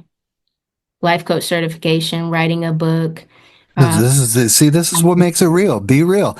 yeah, Like yeah, sometimes music you get album. talking about probably altitude sickness right now. So I mean, I can only understand. Now, so what about Mind Over Mountains? You want to go over that book a little bit? What is it about? Where can we purchase this? First is where can we purchase this, and what is it about? Yeah, so this is the actual picture of me on top of Kilimanjaro. Do you remember that? I do. Okay, okay. As you can see in this hand, my hand's not even in the glove all the way. It's bottled up in a fist because my hands were so cold. But as an athlete, I was always told mind over matter. And you've probably heard mind over matter. But the only way that I could overcome being sick, the only way that I could mentally overcome feeling defeated multiple times on that mountain. It was a mindset. And so instead of mind over matter, I say mind over mountains. It just made sense. And so this is called Life Changing Strategies to Overcome Adversity. It's a workbook. I think it's for anyone who has experienced a hard time or wants to know how to get over hard times. It could be a financial hardship, how to overcome debt. There's a certain mindset that you have to overcome that mountain that you're facing. And so that's one of the things that, I wanted to make sure that the reader could get and take away from was actual strategies, something that they could work through to help them overcome their mountains. Yeah, awesome.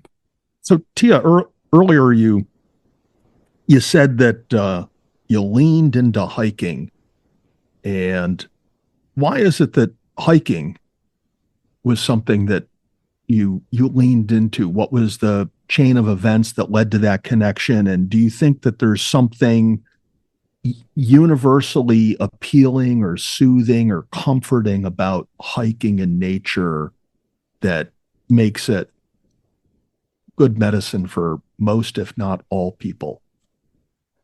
Yeah, I love that question. I would like to say I wish it was like a YouTube video that I saw, but one thing that I did do, again, I leaned into meditation. The way I meditated, I had this rock where I lived in South Carolina, and South Carolina is already a very naturistic place. But there was this huge stone, and I would go sit outside on that stone and get in meditation where all I could hear was the birds or whatever message came to me. But from there, I felt safe in nature. I felt nature was a natural healer. And when you research, nature is a natural healer. It's great for your mental health. So if for anybody who's experiencing a form of anxiety or any kind of form of depression, the beauty about nature is that it brings you into the present moment. You've got fresh air. One thing about the sun, it's an antidepressant. So of course, I wanted to continue to expose myself to something like that. And that's what led me into saying, okay, well, let me go for more walks. Let me hike a little bit more. Yeah. So, I mean, you talk about like anxiety and stuff like that, and you kind of thought about like when you meditated and stuff. Would you like say what happens when somebody is stuck in anxiety or self-doubt and they don't want to kind of hike? Would you like consider seeking like a kind of like a partner, or how would you go about it and such? Yeah, if somebody's ever stuck in an anxiety and depression, well, first thing I would let them know is that they're valid for feeling stuck. That's what that's what those conditions can make us feel. I would say the first step would be to lean into somebody that you feel safe with. I also did therapy. So, that was one of the things that I wasn't used to doing is telling a stranger my business. So I did get therapy. I did get counseling. And so sometimes, like, just like there's steps to the top of the mountain, there are small steps that you can take to get out of bed. There are small steps that you can take if you are feeling anxiety. What can you do to be more aware of when you're feeling anxiety? And what were you thinking of that triggered you to be anxious? Or what experiences are you surrounding yourself to make you feel more depressed? Are you drinking more? What things do you need to remove? Maybe you should change the way you eat. So, and that was one of the things that I also did. I was once a meat eater at that time, and then I went vegan. Now I eat meat to this day, but at that time I was like, let me change the way I eat. And so I would say, like, try little steps. You don't have to take giant leaps, because you can't take one step to get to the top of any mountain. So that's the same thing, the mountain of anxiety. Take one small step forward. Yeah. And a lot of, anxiety and self-doubt, like you said, reaching out to people, when you're on the mountain, you have, oh, so many hours that you're with somebody. And why can't you open yourself up to that person and have back and forth conversation of, how you're feeling? What it will be so much a relief. Tad and I have hiked together, and he just babbles on and on and on and on. And, I take it in. I love hearing Tad talk about his stories and stuff like that, his previous hikes and stuff like that we talk about. I am his talk about the rocks and stuff that Danny Davison talk. I will take that all in, and I'll just be like, damn, this is a great learning experience. And, stuff like that people can absorb and be influenced about, to be like, man, I want to do this again. Maybe that rock that I saw that was a different kind of layers and stuff, I want to go see another one of those. Or you can have that inspiration, like you, of climbing one of the highest summits, the volcanic highest summits of 19,000 feet, and that can influence somebody else to do it. And why the hell not? Yeah. It's all about that, just letting yourself go. Is hiking is a relief to me. Is just gets me away from the real world, and gets me out into nature and seeing shit that nobody else can see. Or like what Tad points out, to layers of sedimentary rock that he babbles on about for 20 minutes. I'm like, come on. We got to get to the summit. Let's go. He's just like, it's my way of calling a timeout without saying we're taking a timeout. Talk about it. I knew. I don't feel bad. I do not feel bad now. Yeah. So Tia, speaking of baby steps, how did your second volcanic hike experience go in Mexico?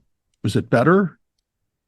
So the first time, because the second mountain that I climbed, the second really large mountain. Now, mind you, in between the time that I climbed Kilimanjaro, I climbed some 14ers in Colorado, and I started to climb the Guadalupe Peak, which is 8,000, but I got accustomed to hiking higher than what I was used to.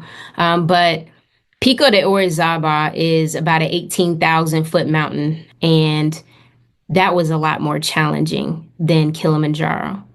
I took a group of a total 3 other women, so there was a total of 4 of us, and we hiked 2 mountains. The first one is called La Malinche. This was about a 14,000 foot mountain.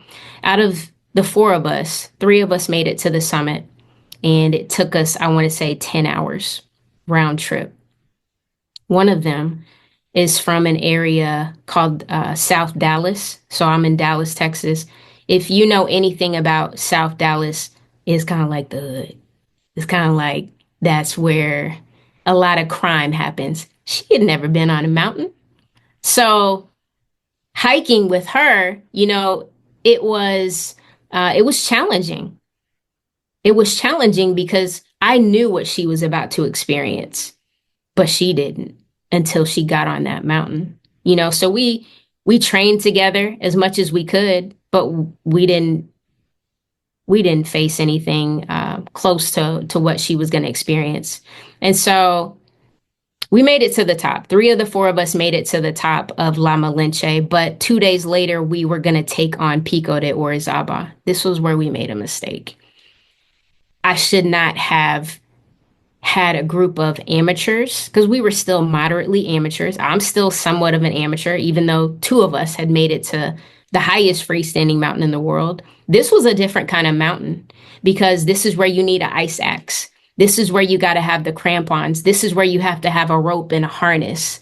And so this was a more technical mountain than Kilimanjaro. Kilimanjaro is a hike, but this mountain, like you needed a little bit of skill. Mountaineering, basically. Yeah. Yeah. And you hired a guide. Yeah. And they don't pre-screen you to get a sense of your experience and to let you know what you're in for or anything like that. The guide company did not. And this is not their fault. Yeah. I think from their experience, they feel like amateurs can hike this mountain. And I still think that I'm, somewhat of an amateur. I do believe that some amateurs can hike this mountain with the right kind of mindset or the right kind of body structure, the right kind of endurance level. But I would definitely say, there's a reason why none of us made it to the top. And yeah, so 2 days later, we took on Pico de Orizaba, and I think 2 of them lasted 2 hours. So we started again, it was a night hike. We started at 2 a.m. and we're hiking. And I remember I hear footsteps, but 2 hours later, I don't hear those footsteps. And it's just me and my partner in climb. It's just us 2. And then I think it was about 7 o'clock in the morning. We get to the base of the part of the mountain where it's just an uphill sheet of ice. And this is where you actually have to get the harness and the ropes. They say this part of the mountain, it takes about 4 hours. But by the time we even get to that part, it's 7 a.m. And you have to make it to the summit at a certain time. They prefer like an 8, 9 o'clock in the morning. So we have hours. So my guide at the time, his name is Christian. He said, we're not going to make it. He said, we'll have to turn around. And so me and my partner in climb were like, no, like we want to keep going. We're like, we're fine. We weren't. We weren't fine. So it was the best decision, but we ended up turning back around and we didn't make it that year. And so the following year, I asked those people to hike with me again. They were like, no, I'm not doing it. So they didn't have that type 2 fun. They did not. They were like, I'm one and done. But me, I'm just like, no, I can't let any mountain get the best of me. I'm hard-headed. I'm probably hard-headed, but I just did not want to end on an L. I don't like to lose. And so I was like, what can I do to have the most success on this mountain? So I reached out to the guide service that I used. I said, I want your best hiking guide. I want your best hiking guide. And I want, what kind of exercises should I be doing? And so he actually mentioned to me, the owner of this company, he said, you need to do a lot of lower back and leg work, lower back and legs. And so that's where I put my physical focus in. I kept doing the same thing when it came to the mental performance, so working on my own personal mindset. And a year later, I hired the guide service, one guide, and it took us 3 days, 2 nights. And we took a different route this time. Was that, go ahead, Dad, sorry. Less technical? No, it was still the same mountain. So it was still technical. And so, I'm having to use crampons. We're hiking in the ice and snow. And so every step you're actually sinking into the snow. He's literally pulling me because this mountain was very challenging. I got the ice axe on my back in case it's needed. Thank God I didn't have to use it. But, this mountain challenged me a lot more than Kilimanjaro. I think if it took me 7 days to get up this mountain, I probably would not have made that hike. It's very challenging. Wow. So with this, what else do you have left? You have in North America the highest volcanic summit. is, oh my God, why am I drawing a blank? There's St. Helens, and then there's to the north of that, Rainier. Denali. Rainier, Oh, right? Mount Rainier. Yeah. Rainier is, but that's not North America though. That's North America. That's United States. But you already climbed the North America. Do you plan on going into Rainier and different places like that? You know what? I actually thought about Rainier for next year. I have someone that I met climbing Pico the first year. There were these two guys, and he asked me about climbing Rainier. And I think that would be a good in between hike for some of the other hikes that I need to do because, I still got to get the highest volcano in Europe. And, that one's going to be challenging too. I think that's in Russia or something like that. And so, and then of course, Antarctica, that one, that's going to be a challenge. So I Wow, think doing hikes like Rainier, those will be really good preparation hikes. that's a day hike. A bunch of my friends have done that. Yeah, and that's a technical mountain too, isn't it? Yeah, you have to ice axe crampons. You don't need a guide, but you got to go through some sulfur areas right around stuff. You got to go.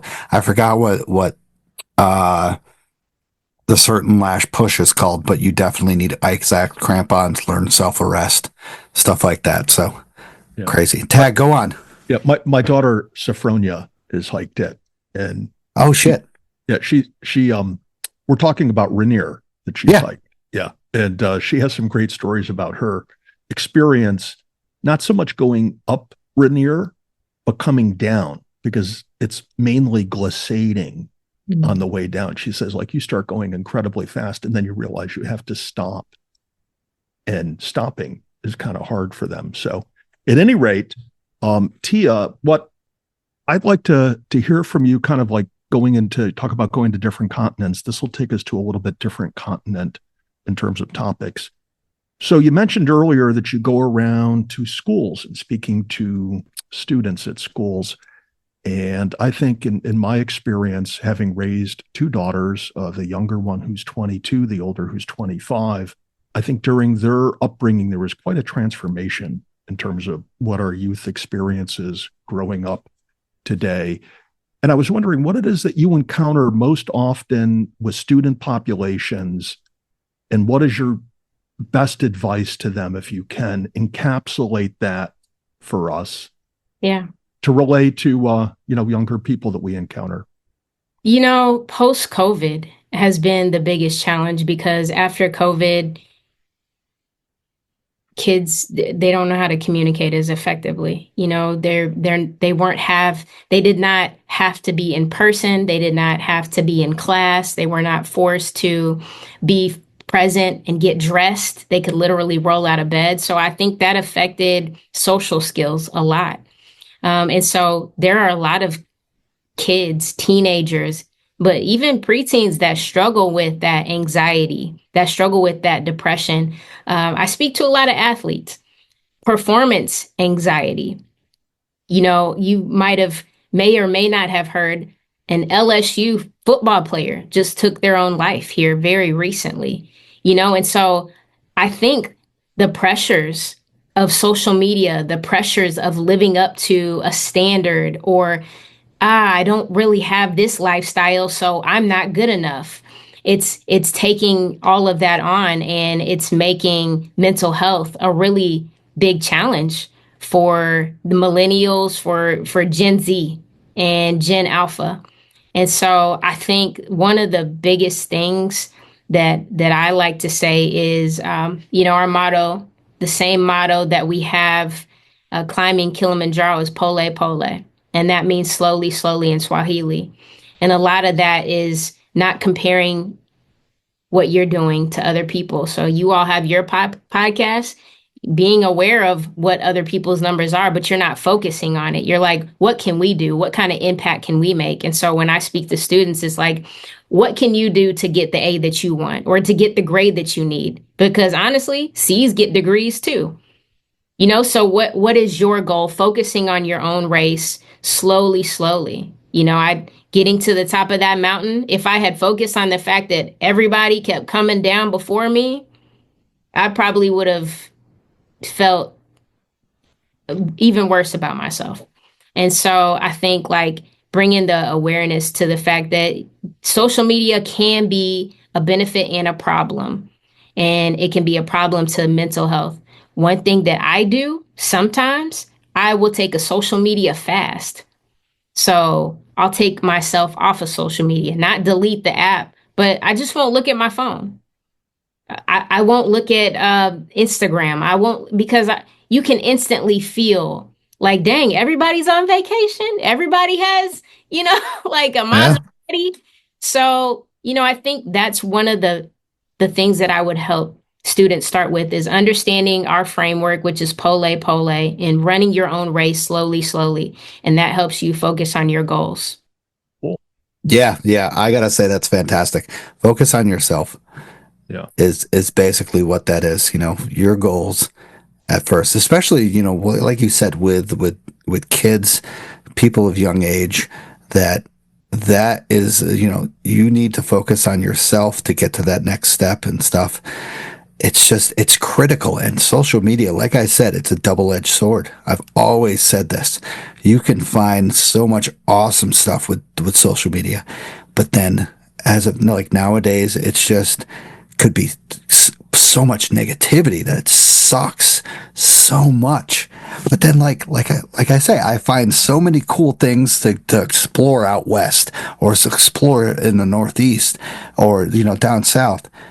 It's a double-edged sword, like you said. And that's great, Tia, that you keep, kids and you keep educating people on the forward movement, that one slow step at a time is just, it's inspirational. That's what now I know why you're a motivational speaker. Yeah. Fantastic. So my question, and this is the last question, which will be big. How do you keep people consistent, keep kids consistent with resilience and positive mental health during these times? You talk about post-COVID. What a crazy time we had since one of the biggest events since 9/11. Of course, COVID, I think, had a bigger impact. So how do you keep the positivity going with these kids these days, with even adults as well? The truth is that there's always going to be reasons why you'll have to be resilient. And kind of like you hike, hiking a mountain. There are moments where you have the highs, you have the valleys. And it's just knowing that you're going to have those valley moments. But how do you manage your emotions? How do you self-regulate? What can you do to control? What my mentor, he says, control the controllables. So just knowing that life is not going to be a cakewalk, there's nothing wrong with that. You actually want to build the muscle to be resilient, because next time when you face that challenge, you'll know exactly what you need to do to overcome. So one thing that I consistently do in helping kids stay positive or educators stay positive is just knowing that I'm going to keep putting out that content. I have social media presence, and we put out the same message of pole pole. I'm going to keep climbing these mountains, not just for me, but for somebody who's on the other end of this podcast, for somebody who needs to hear a message of inspiration or motivation, who needs to be reminded, you know what, I am the only me there is ever going to be. I'm valuable and I'm worth not feeling like I'm insufficient. I'm worth getting over my identity issues, or, maybe I'm separated from my parent, and maybe one parent is in prison.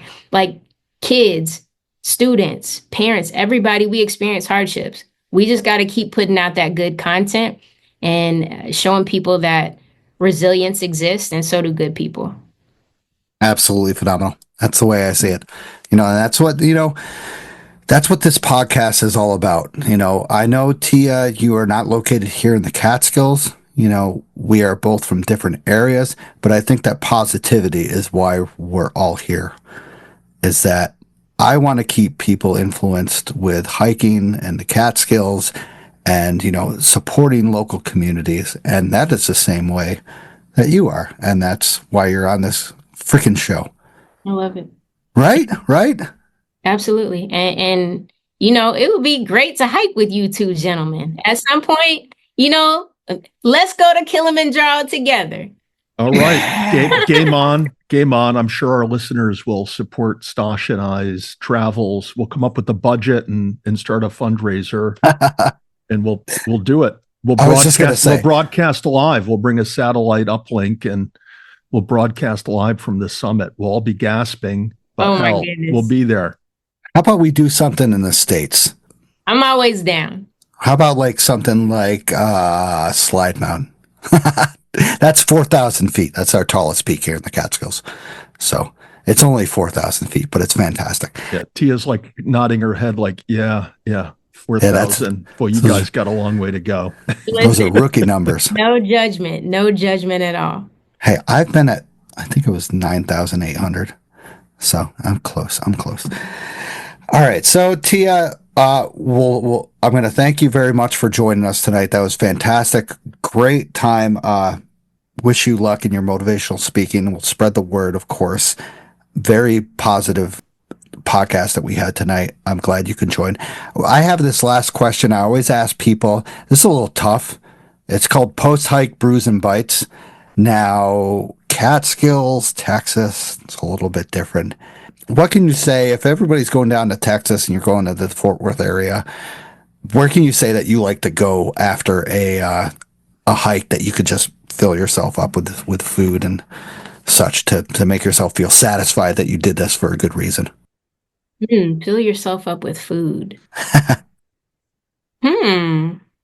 Right? It's tough. We have a lot of good burger places around here and stuff. So now, I don't know. Tia might give us like a place to go get some tofu or. Oh, you got jokes. I was gonna say, so there is this. You can't go wrong with Mexican food. Yeah. You can't go wrong with the tacos out here. There is, I don't even know the name of it. It's a hole in the wall. That's the best. It's a hole in the wall taco place. I can't think of the name of it. That's how much like I care. I just care about the tacos. I don't care about the name because honestly, they speak Spanish. They don't really speak a lot of English. And so I'm like, these are the tacos that I want. They've got amazing tacos, carne asada, amazing tamales, which by the way, when I was in Mexico, that was all I was eating. I went on a taco tour. So I think when you come here to Texas, we would go to a nice taco spot. I I got to admit those hole in the wall places are just absolutely phenomenal. I was once, I don't know how many years ago, it was 7 years ago, we were in Sedona and we went to this hole in the wall place and I forgot what it was. I can't recall, but it was just the burritos were full and luscious and just Mexican food. And then if somebody's grandma is in the back, that's even better. Yeah. It's authentic. That's the word, authentic. Yep. That's what we want to hear. So excellent. So if you can think of the place, send me a link. All right. I got you. All right. So I want to give a big shout out once again to Tia for joining us tonight. Thank you very much. Wish you success, of course, on these volcanic summits. And check out her book, Mind Over Mountains. Check out her motivational speaking website. We'll have that on the show links. And once again, thank you to the monthly supporters and the monthly sponsors of the show. Really appreciate it. Also, everybody who's donated. And thank you to everyone who is still listening to the show. Greatly appreciate it. Big thank you last time to Tia for joining us tonight. Hope you had a good time. I had a blast. All right, thanks, good. Tia. I hope this was different than your other stuff. This is gotta probably be a little bit different, a little bit more relaxing. Yeah, so this was my... And she's gone. Oh, I thought you were gone. I wanted to say that, but I wasn't going to say hanging out with two white guys. Time with two white men. Talking about anxiety. No, not even a little bit. So yeah, I enjoyed it. I really did. Good. Y'all. Hey everyone, I just want to thank you for listening to the show. If you enjoyed the show, subscribe and throw down a smooth review on Spotify, Apple Podcasts, or any podcast platform that you use. You can also check daily updates of the podcast, hikes, hiking news, and local news on Facebook. Instagram, Twitter, and the official website of the show. Remember this, you gotta just keep on living in the Catskills, man. Livin. Wicked, wicked, wicked, wicked.